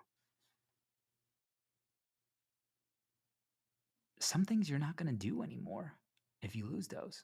For example, just so people get it, like, I care a lot less about my appearance and about all this stuff if I'm not currently actively trying to date a girl. It just is. Because you know what? I'm like, at the end of the day, though, like, she should respect me regardless. But if she doesn't, oh well. Do you guys see? Like, for me, it matters more if I'm trying to do that. But can I get to a point where I still care about myself sufficiently? What is my sufficiently? I decide, but I don't have to overdo it anymore. I just do it to a point where I'm satisfied with it, but I'm not doing it for others. Because what is doing it for others, guys? It changes your path. Is it always bad? No, I'm saying, like, I would heal even more if I had a kid right now and a girl. Like, I would teach more, I would guide more, because I know that I'm helping them directly. Do you guys understand? So that's a good thing. But still, what if I only did it because I had a girl and a kid? You have to find a way that you can still operate without that. If nothing matters, if you don't care, if all this stuff like that, it's necessary.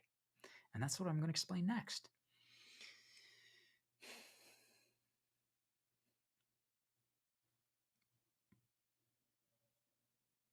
So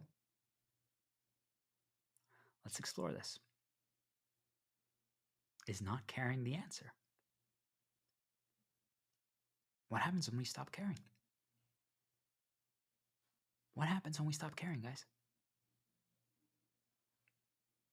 I'm telling you, I used to only do these videos and heal and stream and stuff like that because I cared to break all of you free, to heal all of you, to make you realize that you guys are so much better than you are. You are. I'm telling you. And how do I know that?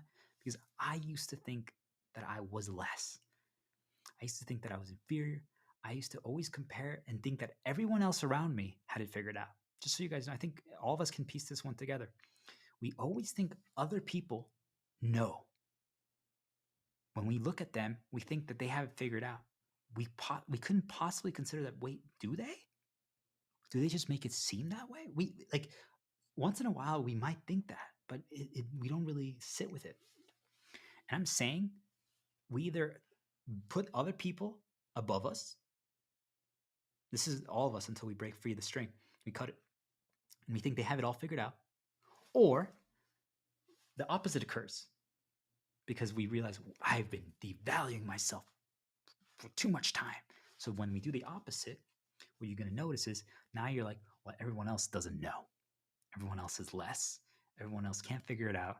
Everyone else is inferior. Everyone else isn't as good. Everyone else isn't as good looking. Everyone else isn't as smart. Well, you know, you see, like, so basically, we can never be balanced. We either put other people above us or we put us above them. And I'm saying none of that matters. But we all use that to get to where we want to go. Anyway,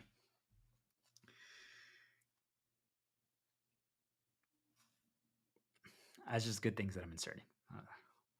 It's funny how the paths we're taking.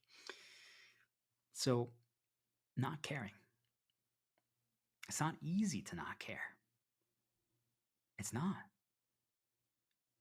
It's not because there's a million things that matter to us because of our journey. Remember what I said? That's how they install the strings in us.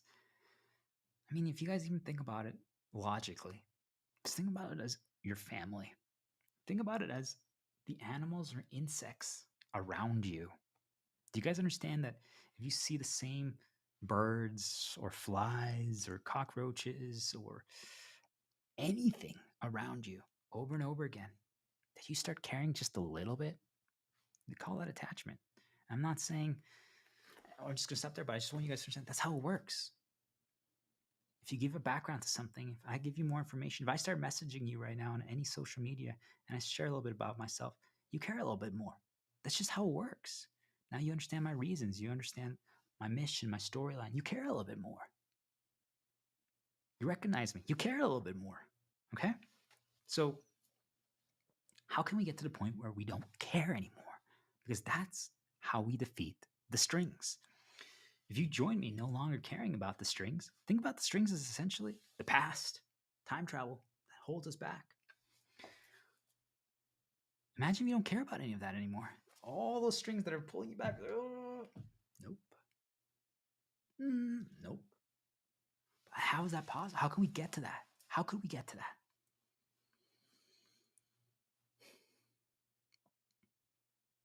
Well,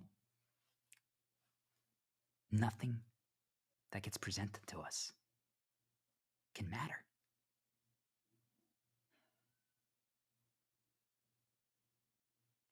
How can we get to that?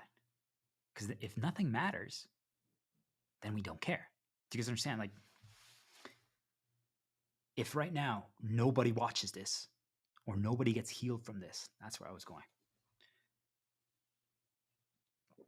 If no one gets healed from this or no one watches this, before that would frustrate me.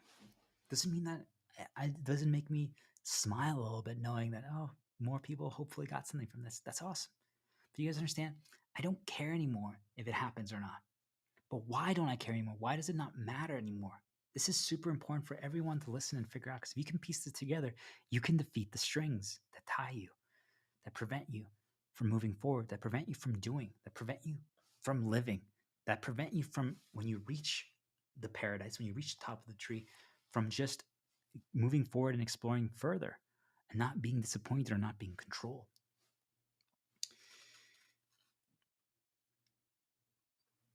Because what if I told you guys that I realized that I don't seek change anymore? Yet at the same time, that's all I would want. Because I'm telling all of you that if people actually studied this and deciphered this, they would change, they would heal, they would learn, they would grow. Maybe not 100%, but do you guys understand? Even if they made 10% progress, how big of a dent and a blow in the battle against darkness? Yet I have come to the point where I realize, I'm like, change is not possible.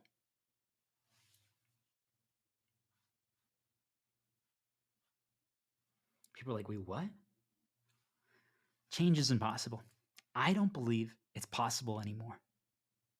For all my storylines, my paradise, why I heal, why I do, why I walk forward, every single thing that I try, every single thing that I actively do throughout the day,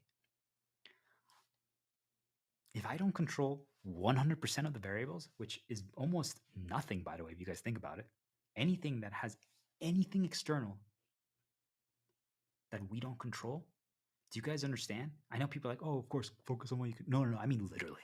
People are like, don't even understand how there's like maybe 2 things total in our life that we don't control everything about. Do you guys even understand? I'm talking about even just the path you walk in your own home or apartment. If there's anything else around you, any sounds, anything, do you guys understand? You don't even control that.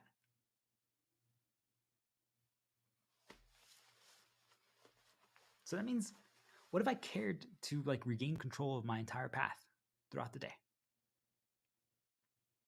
I don't believe that's possible anymore. Do you guys understand? I'm like, oh, they changed my path. Cool. Before I fought it so much, I battled against it every single day, nonstop. Doesn't mean that I just willingly, like, I'm like, you guys want to change my path today? I'm not saying you have to get to that point, but you guys understand? I don't believe it's possible anymore to fight back against that. I don't believe it's possible to do a stream or video or anything anymore without being seasoned. I used to try. Remember how I started this video, guys? I used to believe it was possible that I can make every single choice without being seasoned. That means without them deviating or guiding my path. I don't believe that's possible anymore. I don't. Yet I'm still saying that I can choose every path. But I now know for a fact that they're always going to season me before I do anything that I'm about to try. Anything. It doesn't matter what I do. It doesn't matter how many blockades I put. It doesn't matter how many barriers or shields or protections I have in place. They will always find a way to present something, some kind of reminder of a string from my past, good or negative, to try to change my path even 1%. And because I told you guys, even though it's not installed, I've destroyed all the installed ones. I've cut all of them. And that's what I'm teaching you how to do right now, guys. The temporary ones still present themselves. And if they were an old one that they had installed, you understand it's powerful, but you can still grab it like it's on top of your head and you throw it away. And that's it. But you understand those 10 seconds will affect your path because now you're also going to be more cautious. And it will change how you walk. I used to fight that so hard. I used to believe that it was possible to change that. And now I don't. You guys understand? The moment I believe that there's not a possibility for myself to do anything about that anymore, because I've tried everything. I'm telling you, just so you guys understand why I came to that. I actually tried everything. You guys have no idea when I say I tried everything, how much I've tried. I'm saying spending like 12 hours a day on this every single day for 2 years trying to figure this out. And I'm saying I've come to the conclusion it's not possible. Because if you block everything, not to scare all of you, but I'm saying they can directly force insert any thought they want into your head if you block all other access. Which means, why would I block everything? You can block 99% of things. That's good.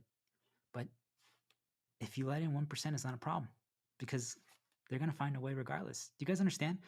So I'm like, wait a minute. that means it's not possible. People are like, isn't that giving up? Why would you do that? That's bad. I'm like, no, on the contrary.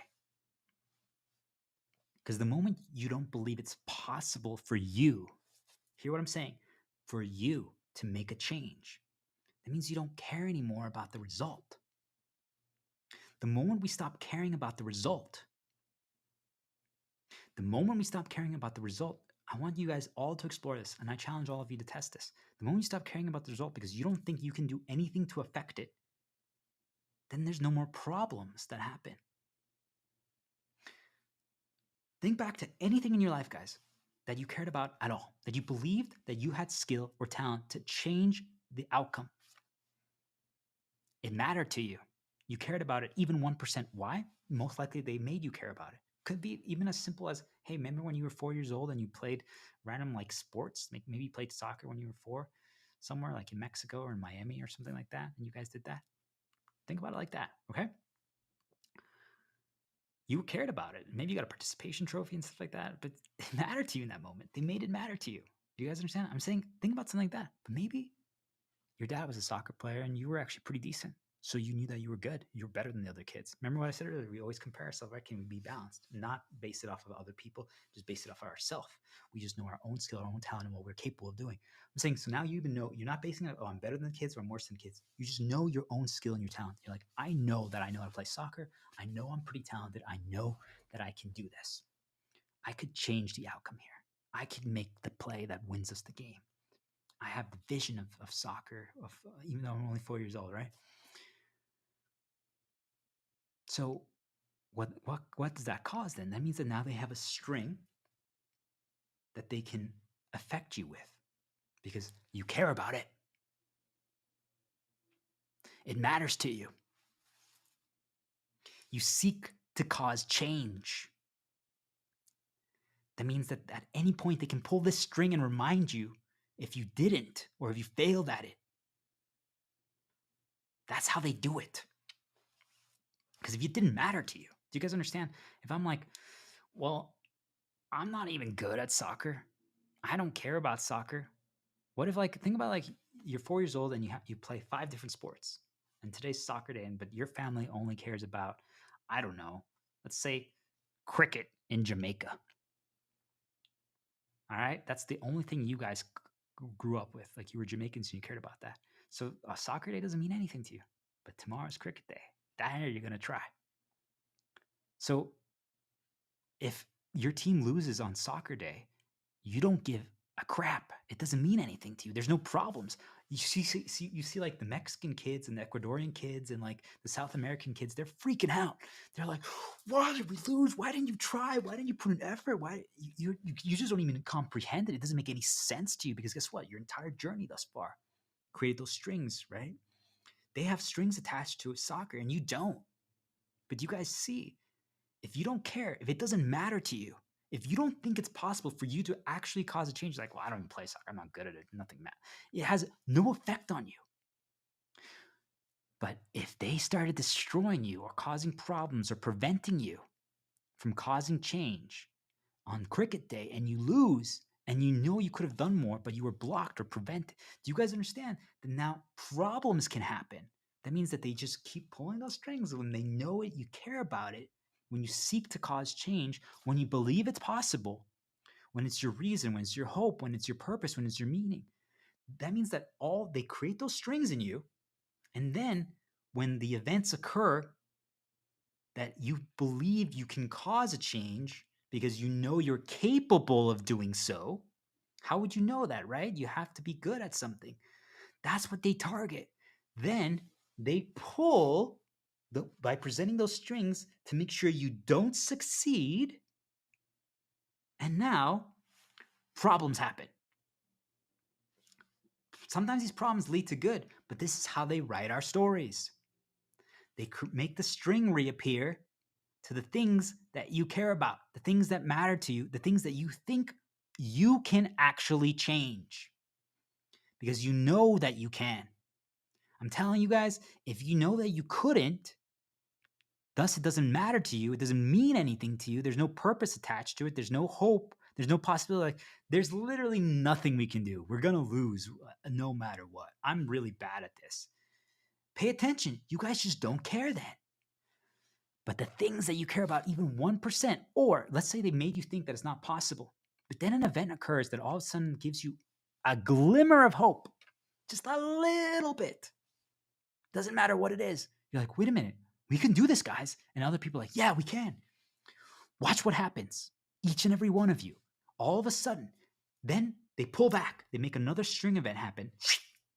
And now you're like, oh, crap. There's no way we're going to win. And usually what they end up doing, and I want you guys to all piece together, what they usually end up doing is they make sure that the event that actually made your team or the event go back the opposite way to a failure was you. They created an external to give back hope, a little bit of hope. And then what made it fail was somehow, for some reason, you don't know why, but you did what you knew was right. But somehow it failed. Somehow it went wrong. Somehow something happened. Because I'm saying, remember, if it's not something we can control, we don't decide the outcome. So they make it like that. And then guess what? Now you believe that you failed, you lost because of you. Why isn't it changing? I know I'm good. How did this happen?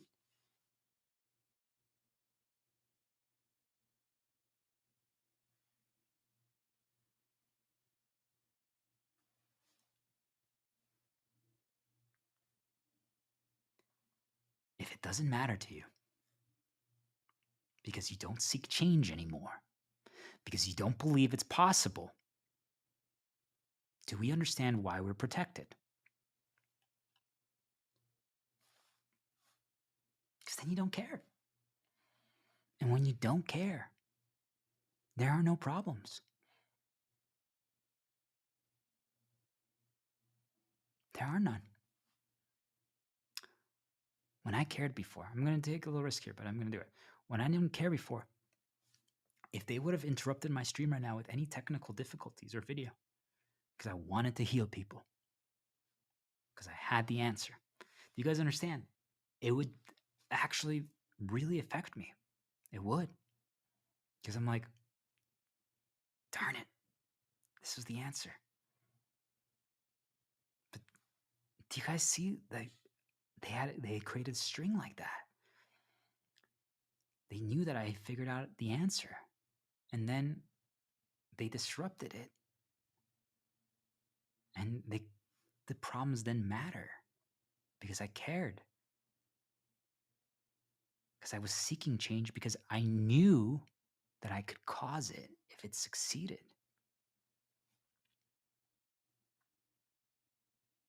Explore this, guys. I'm telling you, this is the answer to destroy all your strings that tie you to everything, that guide your path, that push and pull you in the direction that they want.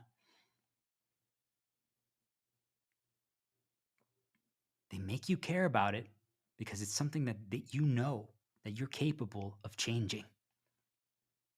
Anything that you don't have the skill set to do so doesn't mean anything to you. Because you're like, it doesn't matter what I do. I'm not good enough to change anything there. So, whatever. But the things that you know you can, that's what they target. That's where they install strings on. Good and negative. What can the good do? It enslaves us, by the way. That's the answer. Thank girls for myself, right? Like, I know I can make her believe, I can make her heal, I can make her have hope, I can give her a possibility, I can make her see that there's more to the world, that she's more than what they made her think she is. She's awesome, she's incredible. Like, I see all this stuff, right? We can create a family. I actually want to parent with her. I want to explore everything with her, right? Like, think about that girl. Like, you see, like, I can give her all that. I see that. I see her worth. But then they can just now stop all that through anything. They can fabricate problems to prevent that. Do you guys see? So that means that if I cared, if I was seeking change, if I'm like, I need to get that again, no matter what. And all my actions were dictated and guided by that. That means that at any point, if they want to stop something or they want to push me towards something, they can just bring the string, the girl. and I go in that direction. Do you guys understand? And I'm not saying that it's not a positive. It always will be. But I have to now operate. I'm like, well, you know what? It doesn't matter anymore. I now believe it's not possible for me to ever get another girlfriend and have another kid and have another pet. That actually might not be true. Do you guys understand? Hear what I'm saying? It might not be true. I might be able to get another one. I might get another one 6 months from now, tomorrow, a year from now. It doesn't matter. Do you guys see that? That's irrelevant. But I'm saying I now believe that it's not possible. And what most of you can't comprehend, because you're still tied to these strings, is that all of you only do when you believe. All of you only do when you believe. All of you only do when you believe. You can't operate without motivations. You can't operate when you don't believe. That means that if at any point I want you to do, I just have to short-term give you a positive path to make you believe, and I can get you to do anything I want. Any of you. I promise you. 99.9% of you. There might be very few that are broken free. I promise you, each and every one of you, I could get you to do anything I want by just making you believe. That's all it takes. Because none of you have broken free from that. You're all controlled by that. I'm telling you, I used to be one of you, even just a few months ago. I've been battling it every single day. You want to know what else I've been experiencing? Going back to that? I've been intentionally destroying paths of belief every single day. Because I don't want to only do when I'm on a path of belief. I need to be able to do regardless if I believe or not. Because if I only do when I believe, do you guys understand how vulnerable that is? That's the biggest vulnerability at all. That means that if they ever present things that make me not believe, that they completely stop my path. That's all they have to do. If at any point they want to stop me, they just have to make me not believe. And belief is just a short-term path of feeling. So that means if you present 1 + 2 + 3, if I believe, if I see a lion, a lamb, take my hand, and an owl, do you guys understand that if at any point you just present those 4 emojis, you would make me believe? That's how easy it is to make someone believe if you can install those strings in them. So all of you, they know that because they created it in you, the paths of belief. So that means if at any point they want you to do today, they do that. And then you're doing, you think you're going to cause change because remember, now you believe it's possible. And then they pulled the string and you've lost faith and now you're destroyed.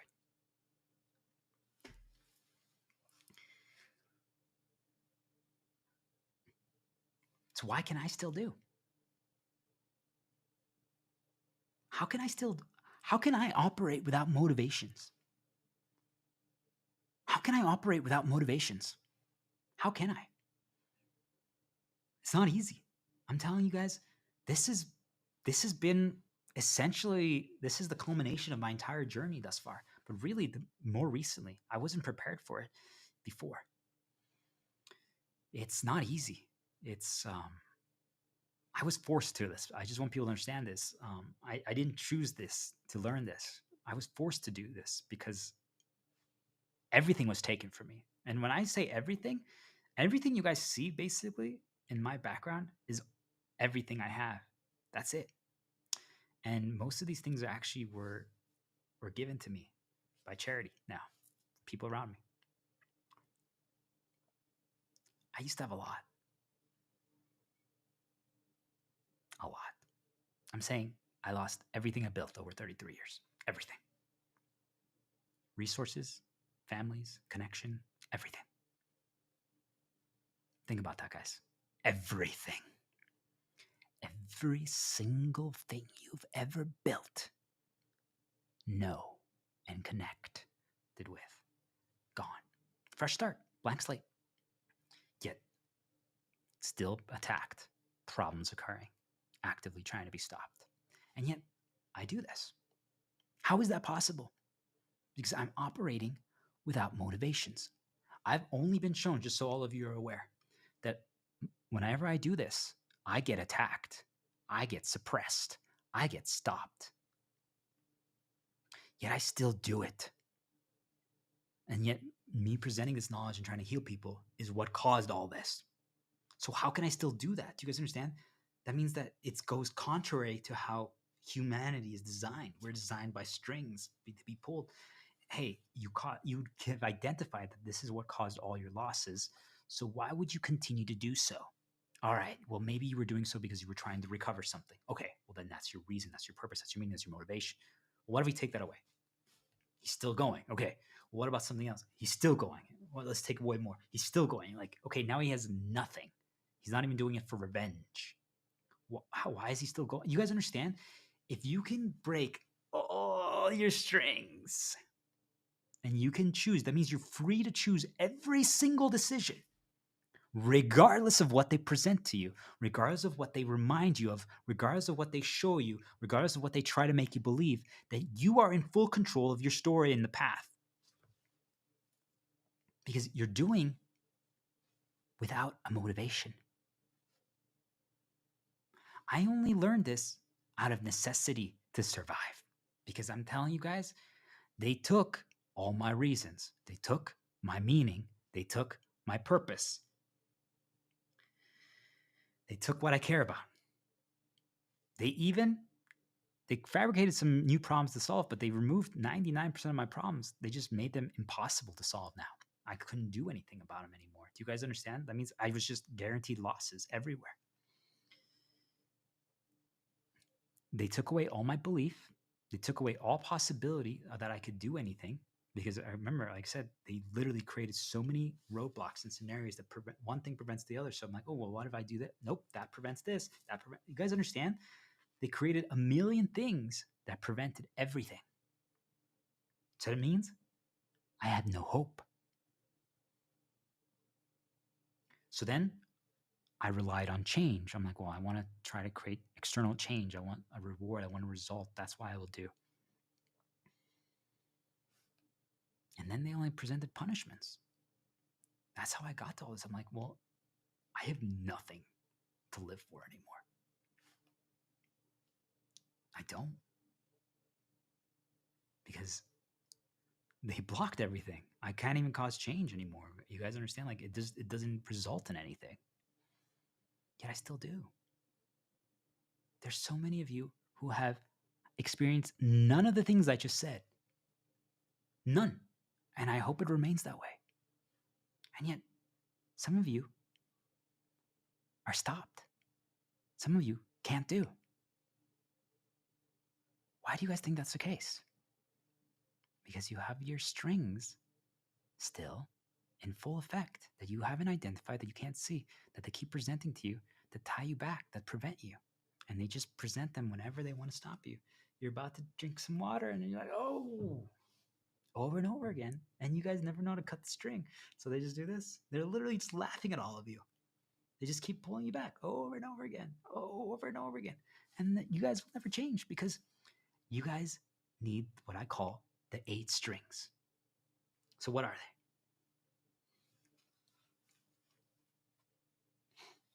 Reason. Reason is the first string. If you need a reason to do you guys understand that they create a string in each and every one of you that is your reason, whatever it is, right? So for some of you, it could be, hey, it can change too. They create multiple. But for many of you, just think about it like you're a parent and you have a kid, or you just got a new girlfriend.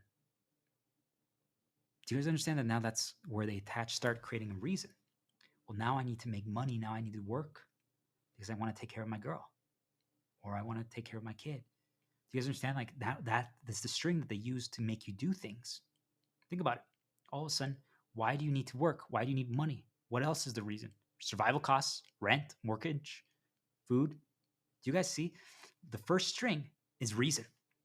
What are the things that create your reasons to do? And they keep adding things so that they have more to tie you to. But I'm telling you, number one is reason. Because if you ever lost your reason, all of a sudden you realize, I don't do that anymore in that area. I'm telling you guys, what you're going to realize for the 8 strings that I'm going to mention, I want you all to take notes here. For the 8 strings that I mentioned, it's all tied to the past, by the way, your entire journey. What you realize is if at any point these strings are gone, or like the things that they created that were your reason, if you lose it or it's gone, you don't do certain things anymore. It vanishes. I'm saying, for example, guys, if all of you, if right now none of us had to ever pay for food or shelter ever again, medical costs were waived, like anything that is a necessity to survive was waived. And the only things that had costs were luxury bonuses like, hey, do you want to buy an extra video game that you don't need because you still have 20 that you haven't played? Well, there's a cost there. How we get that? Well, I'm saying we should all figure out how to create a new currency that's based on doing what we're best at and teaching and guiding people. And that's how we get rewarded. But that's a conversation for another time. I'm saying if they removed your reason, right? Like, so would you still work if you didn't need money? Some of you might. Do you guys understand? That means that the reason why you're working is not because of money then. What if it could be socialization? It could be that you never had a group of friends your entire life. So maybe you get to talk to people and people like you or think that you're cool or whatever. And that's why you're doing it. You guys understand? Like, you have to understand what your reason string is. I'm saying they created it in all of us throughout our entire life, our entire journey. Through all the events that happen, you have to identify what your reason string is. Because once you identify it, because if they take it away, like I'm saying, for some of you might have quit your job back in the COVID days because you had to work remotely. And you didn't understand that the only reason why you actually cared about your job was because of the socialization. So once that was gone, you guys didn't care about it anymore. But none of you can piece that together because you don't realize that that was the string that they created. That's a funny nudge. Anyway, you gotta laugh at their attempts. So, purpose. Purpose is the second string. Think about this, guys. What is your purpose? Why do you do what you do? I'm saying for myself, what I realized one of my purposes was taking care of something and teaching something, guiding something. So think of it like a pet or your kid. It gives you a reason to wake up and see. They're all tied together too, but it's your purpose. Like, now that's my purpose for waking up in the morning. I need to take care of my pet. I need to provide for them. I need to guide them. I need to care for them. I need to do all this stuff, right? It's my purpose. It's my storyline. But most of you, what they end up doing with this string, and you have to identify how they do it because they create a purpose one, is they attach your purpose to work or another storyline. And then you never deviate anymore. Because why? You guys understand that purpose is the reason why we wake up. Purpose is the thing that makes us focus, that makes us think, okay, this is why, like for a while, just so all of you understand, they had enslaved me because this is how they enslave us through our purpose string. They enslaved me to healing all of you and causing change. So what they would do is they would just try to remind me of all the things, people that are not healed, don't believe, or they would just present someone that is kind of lost, that's in the beginning stages of the journey, that's trying to learn. And they know that I'm really good at teaching them. And they would put me near them and I would immediately help them because I know the answers, but I would give them the answers without overtly telling them the answers. Do you understand? So it checkmarked my purpose box. That string was being pulled, but I didn't even notice that. But you guys see, for most of you, I'm saying my purpose was trying to heal the entire world and break people free, make people believe. For some of you, they literally, and I'm not, why am I diminishing it? I want you guys to pay attention to this because think about the difference. I'm saying heal the entire world.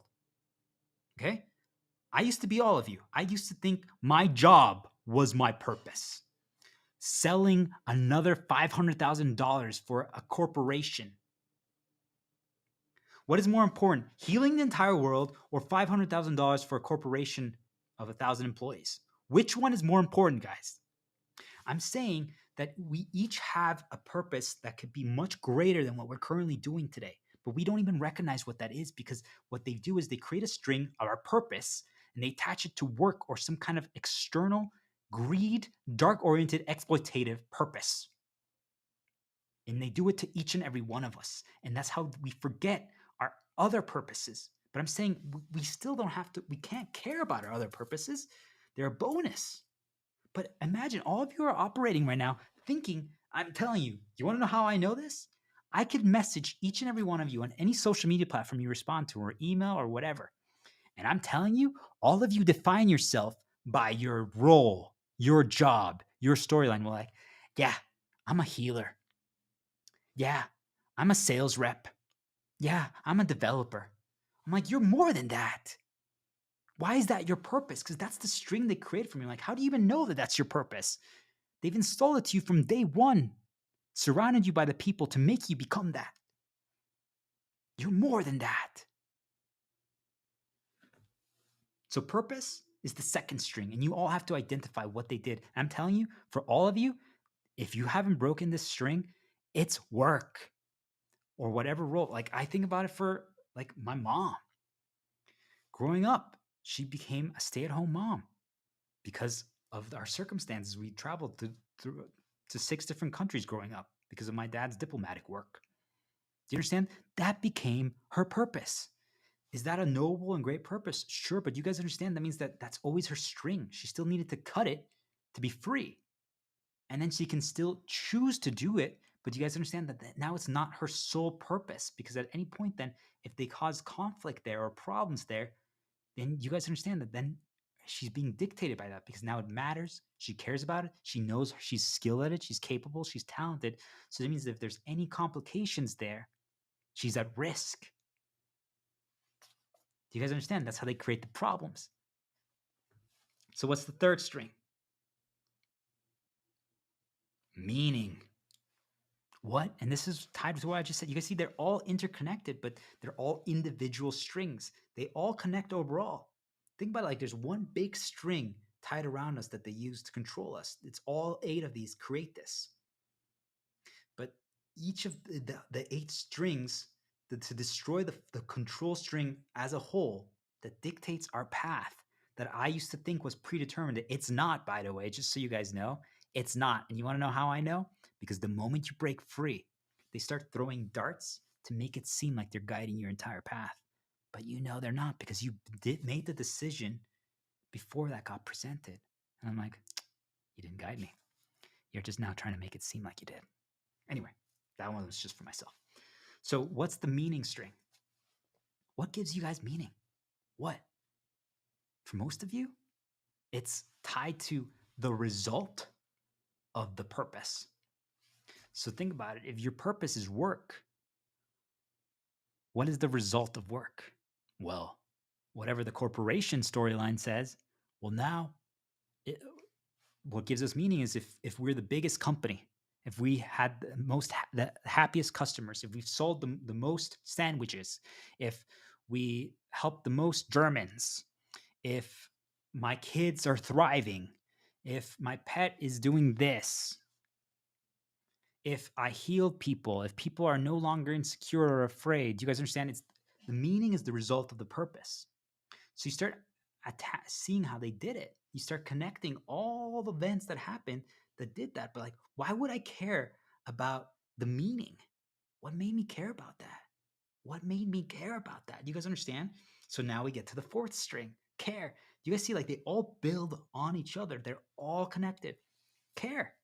What did they make me care about? They made you care about your purpose. Made you care about your meaning. They made you care about your reason. All 3 of those create the fourth string. What are the things you care about? I mean, just think about it, guys. If right now you traded, think of it like you're a foreign exchange program. You guys have heard of it. I'm sure you've watched some movies that had that. Think about like you just exchange families right now, and you go to a new family. They won. You really don't care about them that much, but you care a little bit because now, guess what? They're responsible for your experience. You guys see, you're starting to care. But imagine now if you stayed with them for 2 years. It would change things. Do you guys understand? You would start caring about this other family. But a day before that, maybe you just literally you didn't even get to find out who they were. No info was presented before. You literally just got thrown there. You didn't even know they existed a day before. Yet now you care a little bit about them. Even just think about it, like I can message random people right now on any social media platform. And now I start recognizing their name. I start recognizing their picture, start recognizing them. I'm just going to start to care a little bit about them. So that means that they can start becoming part of my reasoning, my meaning, my purpose. Do you guys get how this is done? Care is a string that they use. How did they make it happen? Family is one of the biggest ones that they did. And I'm not saying, at no point am I saying it's bad or good. But do you guys understand that if you don't break the string, it means that you're controlled by the string? So what if right now I'm like, well, your brother or sister or your dad did this? Well, then you always respond. Do you guys understand? You have to pay attention to this because this is how they control us. So what's the next one? Problems to solve.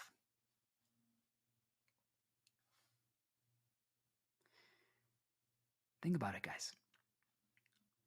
Why do you do what you do in most areas? How do they keep you doing what you're doing?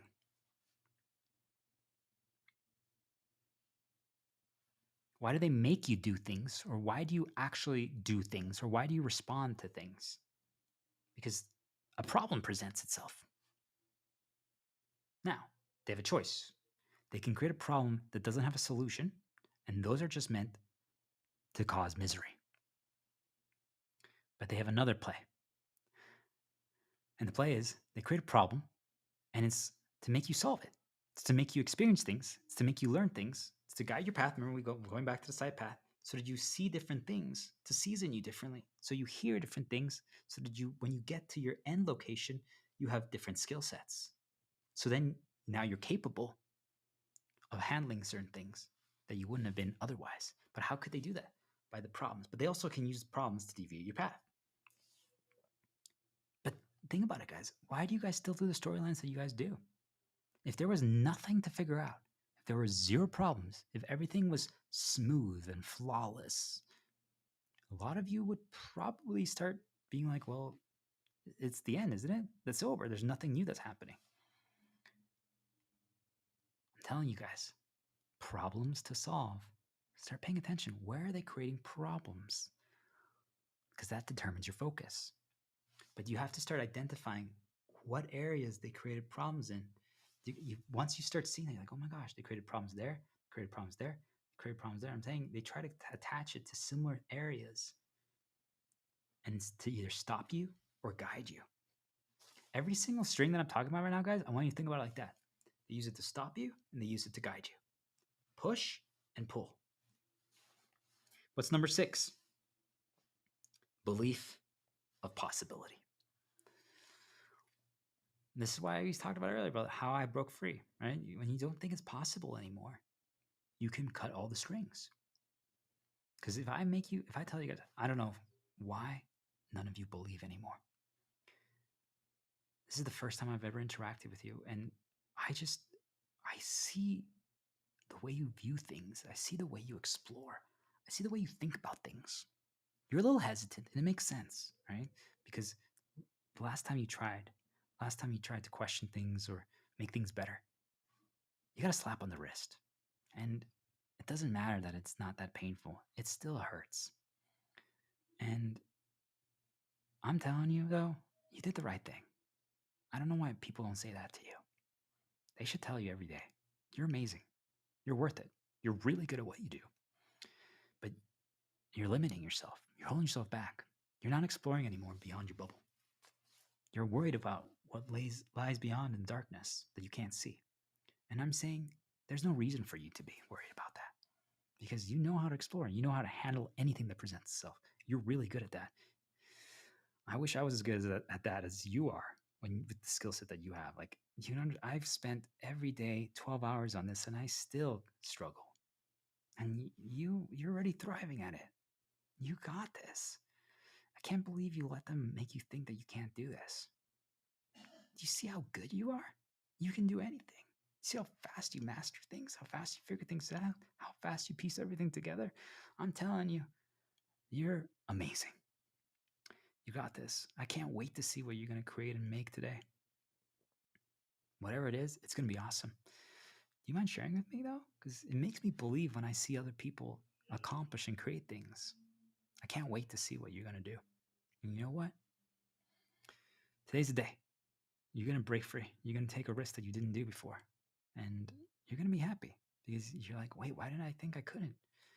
And you're going to be rewarded for it. And I'm telling you, you're going to inspire other people. You always do. People don't tell you, but you always do. Just your presence alone makes people realize and contemplate new things. I'm proud of you. You're worth it. You're amazing.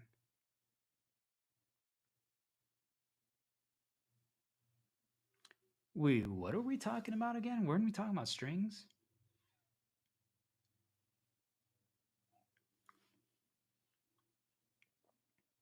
What if I reminded you guys right now? I'm like, yeah, there's no possibility of change. Oh, I bumped into that string. You guys understand?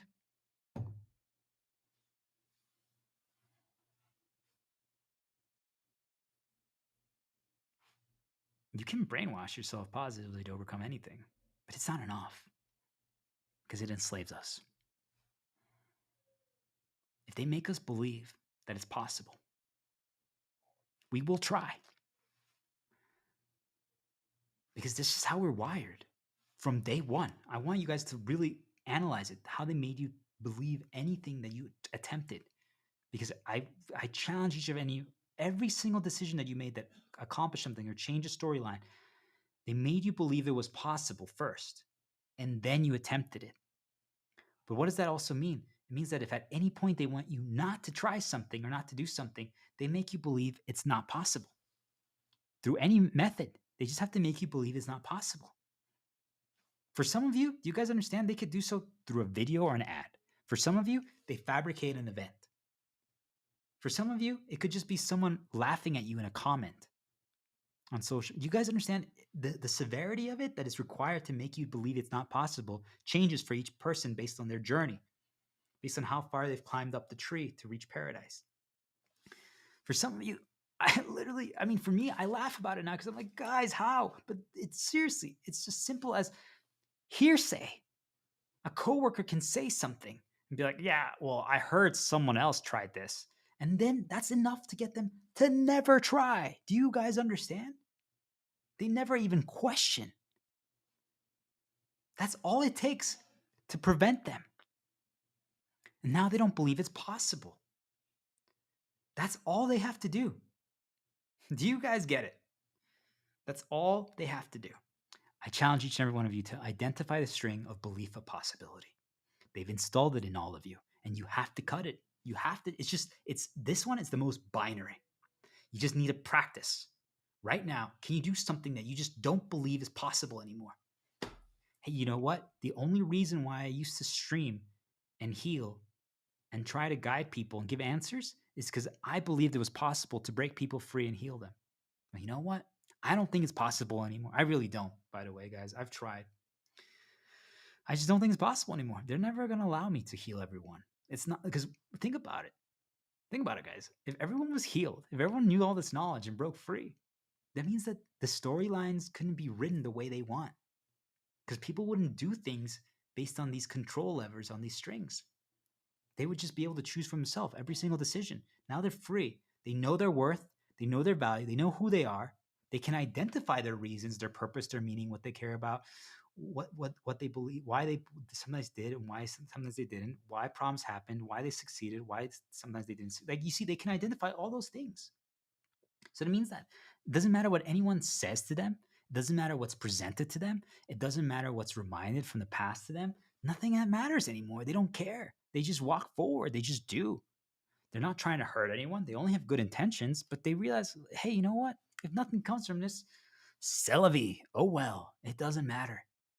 What if actually something does? Oh, what? Something changed? No way. What? Something actually changed? Oh my gosh. Are we sure? There's no way. I was certain there was no way that anything could ever change. Do you guys understand? Like, if anything good comes from this at all, even 0.1%, do you realize it's a miracle? It's literally the best thing in the world. You're like, oh, actually rewired how someone thinks. I connected the plug back in the correct spot. They actually believe. They actually try again. They're breaking free. Whoa, this is awesome. everything becomes a bonus. There's no string that can force you to do something anymore because you have practiced now. Can I still do even if I don't believe it's possible? I'm like, I know I'm 100% going to lose. Does it even matter? I mean, you guys understand? You can, that's what I say, practice in a video game. Like, intentionally make it so that there's no way you can overcome an encounter or a challenge that's presented in there. From the beginning, an intentional loss. And then just lose. Try your best. Try your best. But then just lose. You're like, there really was no way. And then you realize, I'm like, wait a minute, but I still played it out. I still tried.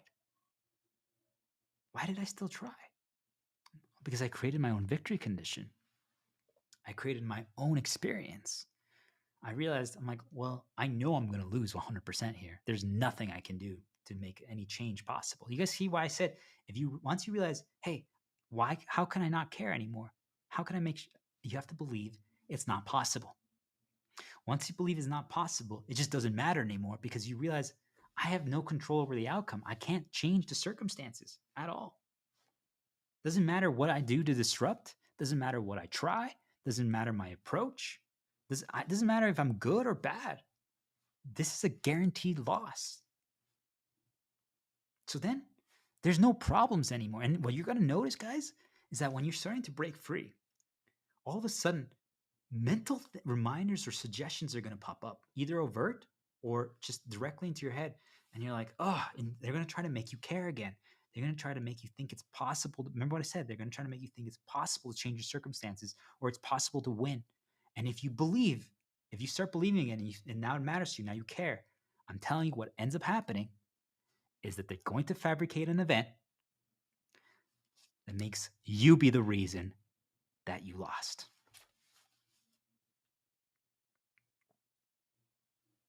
And what does that do?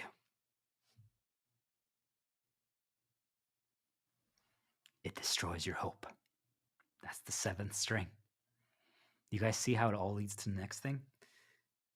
If they gave you belief of possibility of causing change, and then you were the reason, or something that you did was the reason that prevented it, now the string of hope is destroyed. Most of you rely on hope to keep walking, right? Because belief of possibility is what makes us do. The string of hope is what makes us not give up. If we are like, no, like it's still possible. Like think about it. For most of you, let's say if you're unemployed, by the way, it's the best thing that can happen to you. That's how you break free. If you're unemployed, stop searching, block all info, get quiet, only try to create something, teach something, guide something, share your knowledge that you're good at, that you believe in. If you're retired, this is you, by the way. You guys should completely block all information and just teach something, guide something, learn something new. No news, no events, nothing.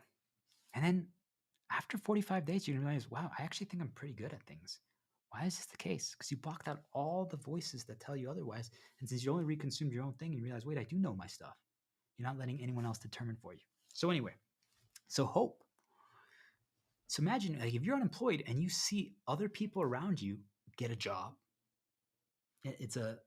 there's two things that happen there. One, they give you hope that it is possible.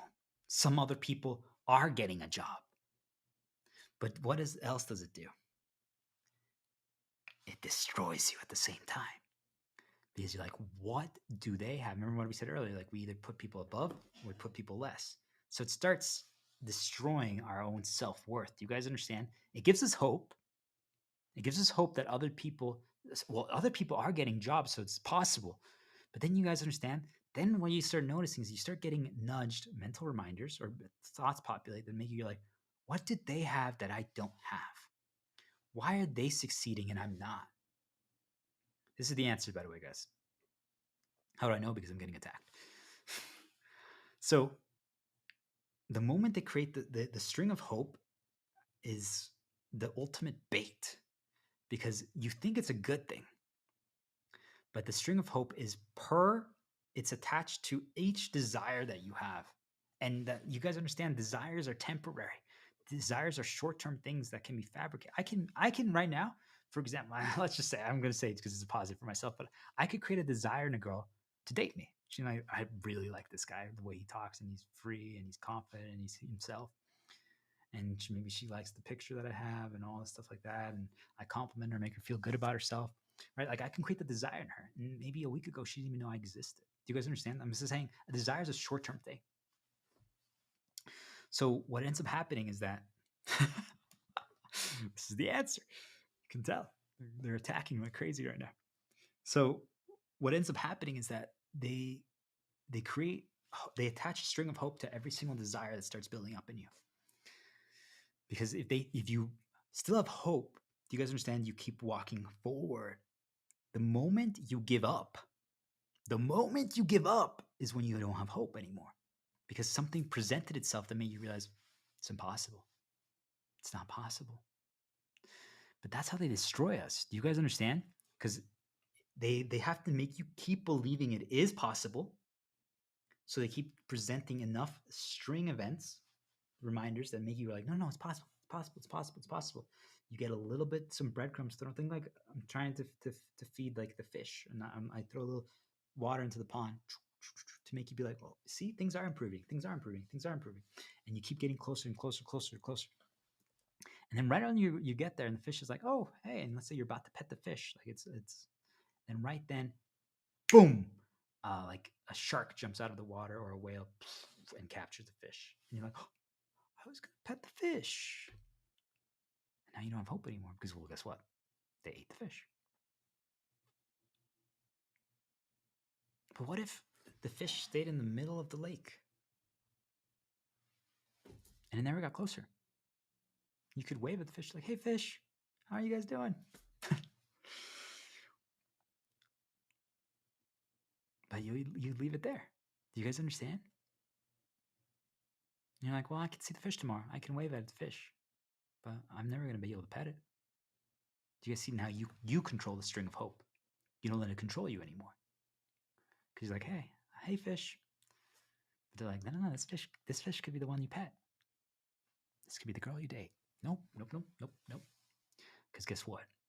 If you let them make you believe that there's possibility and then you have hope, so then you keep trying, all they have to do is fabricate the loss. Bam! And it's over. They destroy you again. Because remember, you started attaching now your worth to this, to the hope event. That's how they do it with the string. I want you guys all to piece together. What are the things that they attached my worth to? And then they said that is what determines your worth. And they give you hope there. They give you hope there. They give you hope there. And then they pull the string that makes you fail. So now you don't have hope anymore. So then you give up. And when you give up, not by choice, because you guys understand, if you give up by choice, then it doesn't matter anymore. But when you don't give up by choice, a problem occurs, a conflict occurs. Because that's what you're going to really understand, guys, is what I'm teaching all of you on how to cut all your strings and how to feed all of them is it's a clash that happens. It's a tug of war. We are removing that clash. We're removing the battle that occurs by taking control of it and just cutting it for ourselves. Be like, you know what? I identify all these strings. I'm cutting them. And they're there on the ground. I see all of them. But I'm not letting them control me anymore. Because if you believe it's possible, then problems happen. I don't have hope anymore, right? I'm saying I can't do anything to change things anymore. I can't. I don't care anymore. But it doesn't mean that we can't do.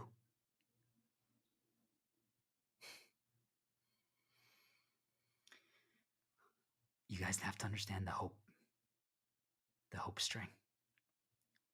Where are they giving you guys hope? Where?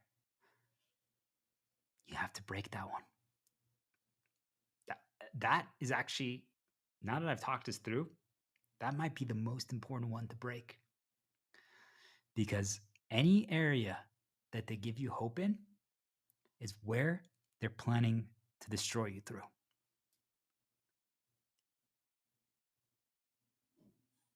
You have to destroy the hope event. You have to destroy the hope string. You have to identify any area where they're starting to build up hope in. Just be like, hey, you know what? This is awesome, but it's not possible. Nah, What does that do? If you don't think that if you give up front, like, no, it's not possible. You don't care anymore. For most of you, I'm going to use a work example just because you guys, for you, it makes sense. I'm using it just to conceptualize, but think about, I want you guys, that's the overt one. There's something else in your life for all of you, multiple things that they are doing this to and have done this to. And that's how they're controlling you. And like, imagine if from the beginning, the first interview or the first application that you do, you're like, I don't really care about this one. I just don't think it's possible to get it at all. And you actually get a response. You're like, whoa. You're like, they're just toying with me. They don't think I'm actually a good fit. There's no way. You guys understand that you're going to walk differently. I think about it for guys like, hey, if I want to talk to a girl and I'm like, I don't think it's possible. Like, there's no way she's actually going to respond to me or talk to me or want to date me. There's no way. And like, she actually does. I'm like, yeah, whatever. Do you guys understand that when you just give up front, you're like, it's not possible. And you've now got to a point where you operate without, you don't need belief anymore of possibility to do so. You don't need hope. You'll just do regardless. Because you once you cut all your strings, you guys just do. You don't need motivations to do. Because I'm not doing this for a reward. And that's the last string, guys. Change, external, reward, and a result. Imagine if I only did this stream today, this video, because I knew that it was going to make a girl respond to me. If that happens, you guys understand? That's awesome. But I don't think it's possible. I don't think that's going to happen. I don't believe it is. And you know what? I don't even care if it does anymore. That's really cool to say because I used to. And the same thing for healing people, for breaking people free, for people getting the answers, for people around me, family, stuff like that. Like, do you guys understand? I cared so much. And I was getting destroyed over that because they were preventing it. And then like I told you guys, they all the other strings, right? My purpose, my meaning, but it all came down to the eighth string, change, an external, something overt, because that's what we measure change by, something that we can see, a reward, a result. And I'm telling you guys, they created that string in all of you. You have to piece together all the events. What are the things that you consider change? What would I consider is people healing and breaking free? What are the things that would indicate that? Well, I talk about very complex topics, and I talk about essentially human design and the way the brain works and the way we think and the way humanity operates and why we do what we do. Those are not easy topics to discuss. So most people are afraid, and I discussed it on websites that don't have the veil of anonymity. So a lot of people are afraid to showcase that they consume such content because they don't want to have that image. Do you guys understand? They have that string, they have that chain that's tying them back. So I could be like, well, what indicates change is if people like comment or like my post or do something of that, or my comments to indicate that there's change. Wow, people aren't afraid to interact with these things anymore. The more people that do that indicate that there's more people breaking free and believing. Does that indicate that? No, it doesn't. It really doesn't. But I'm telling you guys, a few months ago, I thought so.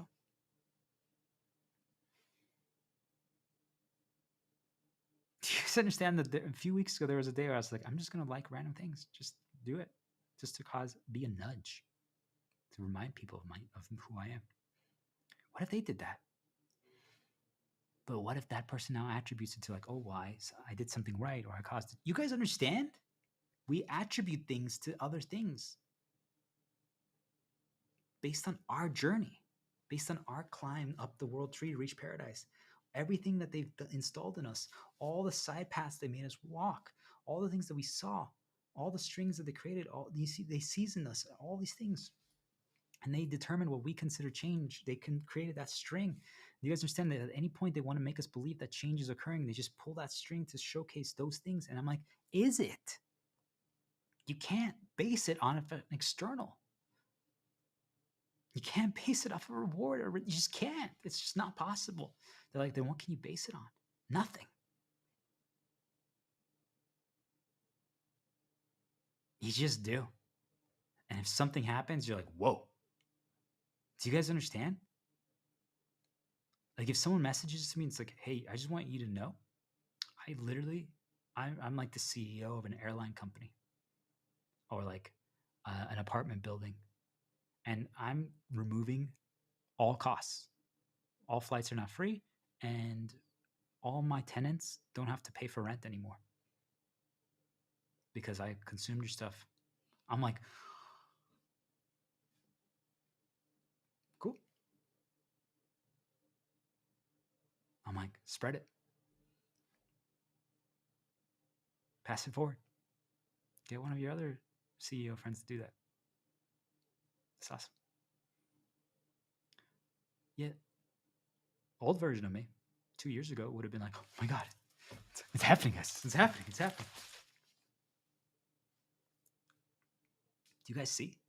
I had a string attached to me before that at any point they could just make it seem like progress is happening. And I'm telling you, that's how most of these storylines that I'm doing today ended up happening, because they made me believe that I was actually succeeding in causing change. And I'm not saying that I didn't, but do you guys understand that they knew that they had kept that away from me for so long that they finally gave me hope that I was causing change, and it baited me down paths.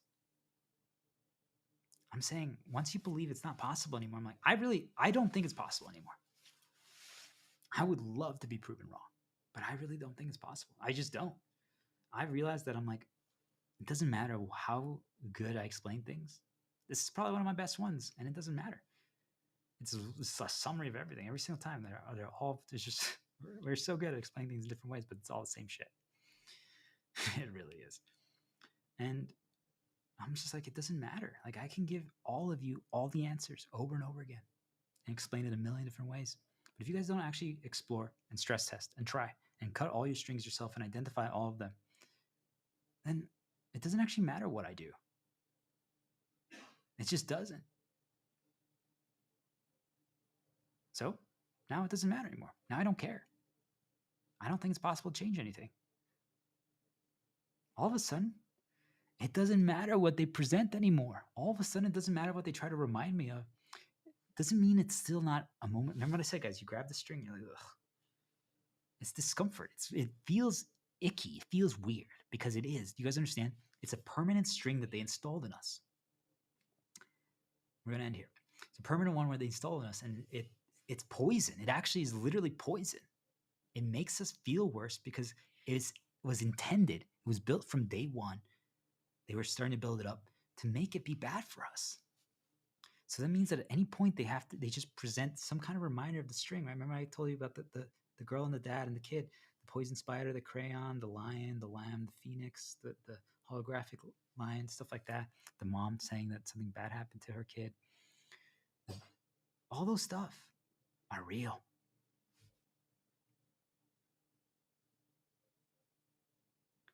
They created that. Do you guys understand? It's a poison string that they have. And they use it on us all the time, every single one of us.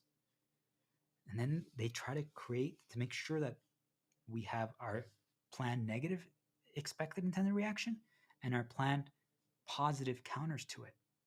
Because then guess what? If I present an event right here where my finger is, right by the line, and I'm like, okay, the negative one makes them walk this path and the positive one makes them walk this path. Do you guys understand that if at any point like you're over here by the owl, if I want to get you back over there to start seeing the things that happen in this area, this region, I just have to present that string, and then you either walk this way or this way. I would prefer if you walk the positive one right now. If you walk that one, I'm like, it's okay. They still are going to get seasoned. They're going to see the lion. Do you guys understand? That's how they do it. Because the temporary ones, what if I moved you down here by the lamb? Like you see the lamb, you're like, it changes your path. You think a little differently, but it doesn't do much because it wasn't reinforced. It wasn't repeated. There wasn't, because once you guys understand, once you start, if you analyze the 8 strings, guys, you start piecing together the 8 strings that they created in all of you and the main events that they do, the things I'm saying, we got chosen for a few bad things and a few good things. Okay. Once you start identifying those, you realize like, oh, that's where they installed permanent ones too. That's like I said, like, I know there's the girl path is like, it's my main storyline at this point. Now I realize it, like, it really is, guys. Like, it really is. So there's so many that are around that. You guys get it? Like there's so many things that happen around that. Like, so once you start piecing that together, guys, it all makes sense. You start seeing how they did it. Everything, every single thing was pieced together around that. Do you guys understand? That's your main story. It's your victory conditions, your condition, everything. I'm telling you guys, everything, all the problems that I experienced and all the good is tied around that main. Like you guys see, like you see that, like okay, so but they each have there's like subdivisions, right? Like little subtopics. But I'm saying each of you guys were chosen for a select few things, and then they created subdivisions related to that. But you guys have to piece that together. What it is for each one of you, it's different. I'm telling you, for myself, it's getting a girl, building a family, having a kid, a pet, exploring life. Literally, that's what I was chosen for. You guys understand? And all the problems and all the good are around that. It's just that's what it is. It's just that simple. Once you see it, you can never unsee it. You're like, holy shit, like everywhere, right? We were just chosen for select few things, and this is just what it is. But what does that mean? It means that there's temporary strings that they created for other stuff, but they might change how I interact with like a girl, for example, in my case. But you guys understand? It's just temporary. It's not the permanent ones, it's not the poison ones or the positive ones that were permanent, but they still affect it a little bit. Do you guys get it? But I'm saying when you're fully healed, because what is really cutting the strings, guys? Cutting all the strings is actually just being healed. It's knowing who you are. It's knowing what you believe in, not letting any suggestion or motivation dictate your path. It doesn't mean that you can't consider it.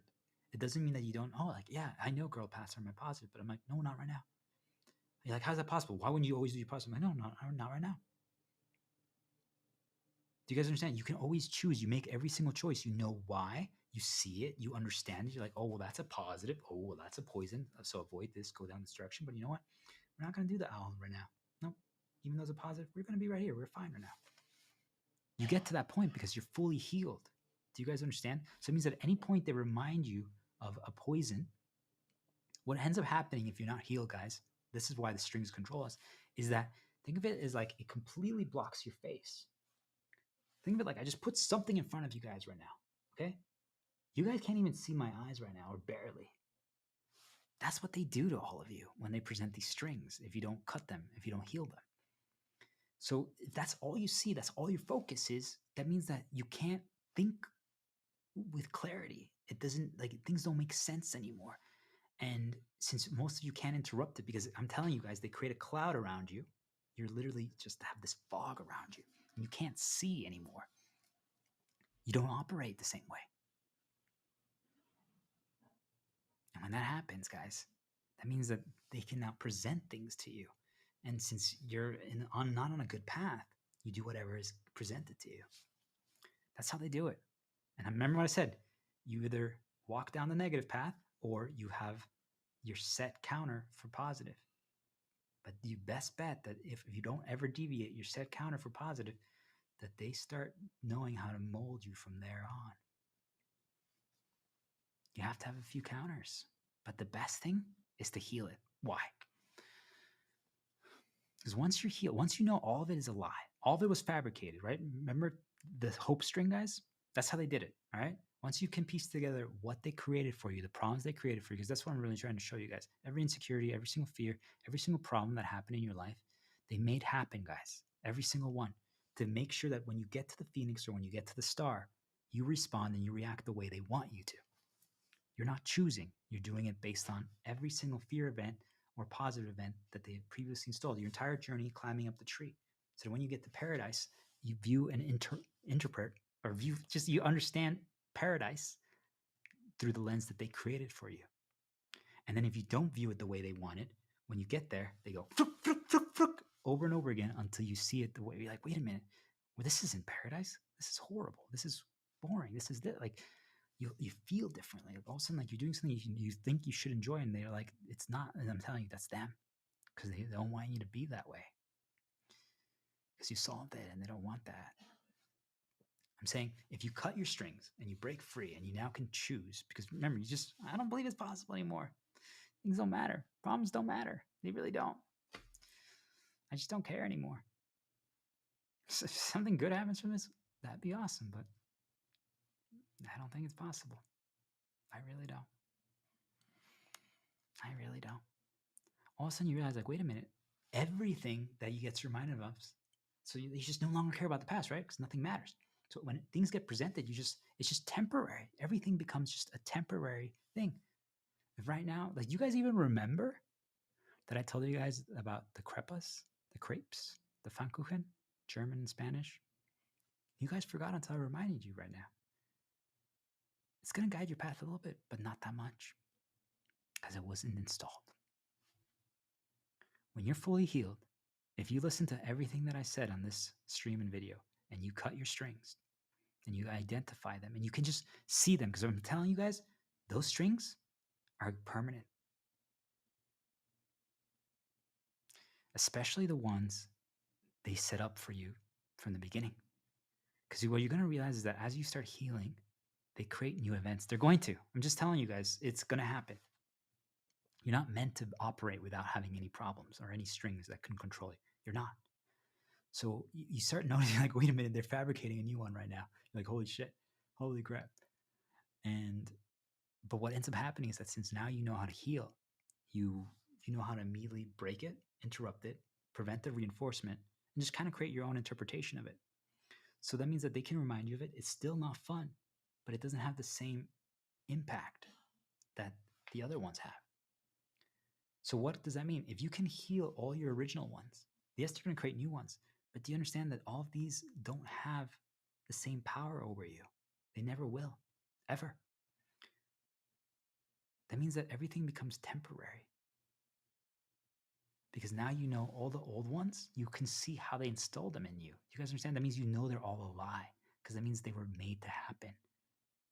Once you understand, like, wait a minute, that spider who bit my kid, that was fabricated to happen. They made that event happen. Does that make it better? You're like, no, my kids suffered. They literally suffered. But once you realize, like, wait a minute, that was fabricated. They made it happen. So they have a permanent string. Okay, well, now I need to heal it. Now I need to destroy all the things. And I'm telling you, you're going to get reminded of the spider forever. But it doesn't matter. Do you guys get it? Because you now know it's wrong. It's always going to be annoying, but you know it's wrong. So you still, every time that happens, you have to do this. You guys get it? You always have to respond to it. And that's what I said, guys. That's why I'm telling you the answers. You just have to give up on believing that it's possible to not do things. You're always going to get seasoned. I'm like, really? They found a way to remind me right before I started. Like, God damn it. There's nothing you can do. But you just do this now. You're like, all right, it's just a quick scramble of the brain, and we're good. And that's that. And there's nothing else you can do. But you guys see, it doesn't control you anymore. It still is frustrating. It shouldn't even exist, because why do we have to live in a world that operates that way? We don't need it to do anymore. Because I believe, this is where I'm going to end. I believe that things in this world, originally designed this world to, because how can we write stories, guys? By creating bad. Do you guys understand? If I create bad, you respond to it. So how could I, like, what if they only created bad because they wanted us to do? Like, for example, like, what if I knew that the only way I could get myself, Shepherd Star, diplomat, to heal people is by having people around him have, like, fears, insecurities, traumas, problems. Otherwise, he won't heal. Well, you guys see, then they're going to create bad so that people have that, so that I heal. That was the actual storyline goal. They wanted me to heal. But I don't heal if there's not bad. I'm saying that's how they write the entire world narrative. It's not necessary. If from day one, imagine if you have a kid, and from day one you should tell him, hey, you don't need bad to do. Believe in yourself. What are you capable of? Let's figure out the things that you believe in and start teaching, guiding that, creating that, exploring in that area. And they do that without any bad. Do you guys understand that they're going to operate in life that if any point bad happens and people respond to it, they're like, why did you guys need bad to do? What is wrong with all? Like, do you understand? This kid would be like, what is wrong with all of you? Why do you guys need bad to do? Like, that Bad makes us stop, because that means that we should probably avoid. What are you guys? Why does that push you guys? And all of you are going to respond, that's just the way world is designed. That's because you're enslaved to the strings that they installed in you over your entire journey. So, all I'm saying is, why do we march forward? Because that's all there is. Do I wish that I could operate off of reason, off a purpose, of a meaning, of all the variables that I said? Yeah, you guys understand? It makes life a lot more fulfilling and more rewarding. But the problem is, that's how they control us. I'm starting to realize that you can enjoy life more again. It never is going to be the same, just so you guys understand, because you don't forget. You don't forget all the problems and all the things they took from you, but you realize you don't need it anymore. But a good positive path of belief always makes things better, guys. You see, it doesn't take it away, but now you also don't get fooled by it anymore. You always can still decide. And that's what you're all going to get to. If you listen to all this and took notes, that's what you're all going to get to. Now you can choose every single thing. You're not reliant on any of the variables anymore. So if any good comes from anything that we do now, do you guys understand? We're just like, whoa, actual good? In a way, you can say that we got conditioned to bad, sure. But I'm saying that's how it started. Then we realized how to take over and gain back control. If you just give up because you don't think it's possible anymore, doesn't mean that you stop doing. But now there's no expectation for any result, change, or anything at all. There's just no more problems. There aren't problems anymore. There aren't. Nothing they do matters. The past does not matter. I'm telling you guys, discomfort never goes away. Now, each and every one of you, if you paid attention to this and you really deconstruct this and decipher this and put in the work to understand everything that I explained today, then all of you are now going to be able to join me in walking forward no matter what and operating without any motivations, which means they can't control your story anymore. Does that mean that you can't do what they suggest sometimes? On the contrary, sometimes it might be a great thing because you now can identify that for yourself. Do you guys understand? You don't need them to suggest it to you. But if they do and it's a positive, you're like, that's cool. But if at any point they're suggesting positive and you don't do so, and you guys start realizing you're getting attacked, like negative mental reminders, old strings that you've identified start appearing, you're like, why would you try to get me to do this right now? And that's what you guys need to focus on. Time limits. It means you're doing someone else's story. The moment time limits appear, why do I have to do this right now? And problems start occurring if you don't. That's when you're like, I'm enslaved to this storyline. Why? Imagine if I had to stream 10 hours before, guys. I'm like, why do I have to do that then? Why can't I do it right now? Once you piece that together, you guys start identifying every single storyline that you're being chained to and controlled by. I'm telling you guys, no motivations, no past, no strings, no seasoning that controls you anymore. You're now free. You can now choose. You now have the pen. You're the author.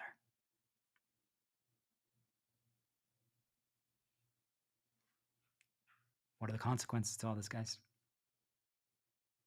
Are there?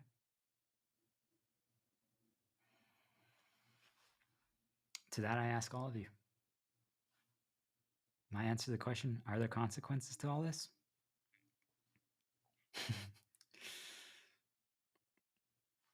What are you experiencing?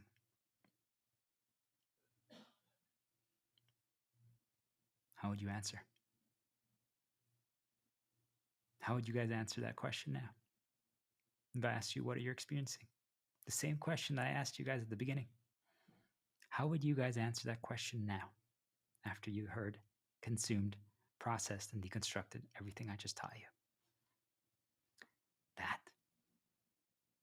That's the consequence. But another one for you all to think about. And I got nudged this, but it's actually a good one. The ease of retrying things. Why do we not retry, guys? Because we don't believe it's possible. We let small things stop us. I'm telling all of you. Another consequence of this is you realize what's actually worth retrying. But you also understand most things, almost everything, is so easy to retry. We all were getting stopped by the most inconsequential, insignificant things. And who am I to say that? I'm telling all of you, once you piece together your 8 strings, you realize, wait a minute, why was I stopped by that? Like, are you kidding me? Now there's actual serious things that stop me. And yet now I'm more willing to try than back then when I had nothing stopping me. So the other consequence, other than how you answer the question, what are you experiencing? You realize that you let yourself be stopped by the most insignificant things. One way, it makes you want to retry. But in the other way, it also makes you a lot more cautious. Think about that one, guys. And with that said, can all of you now operate without motivations?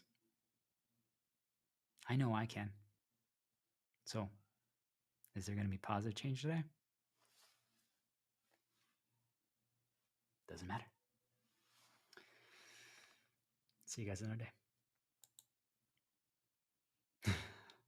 New beginning.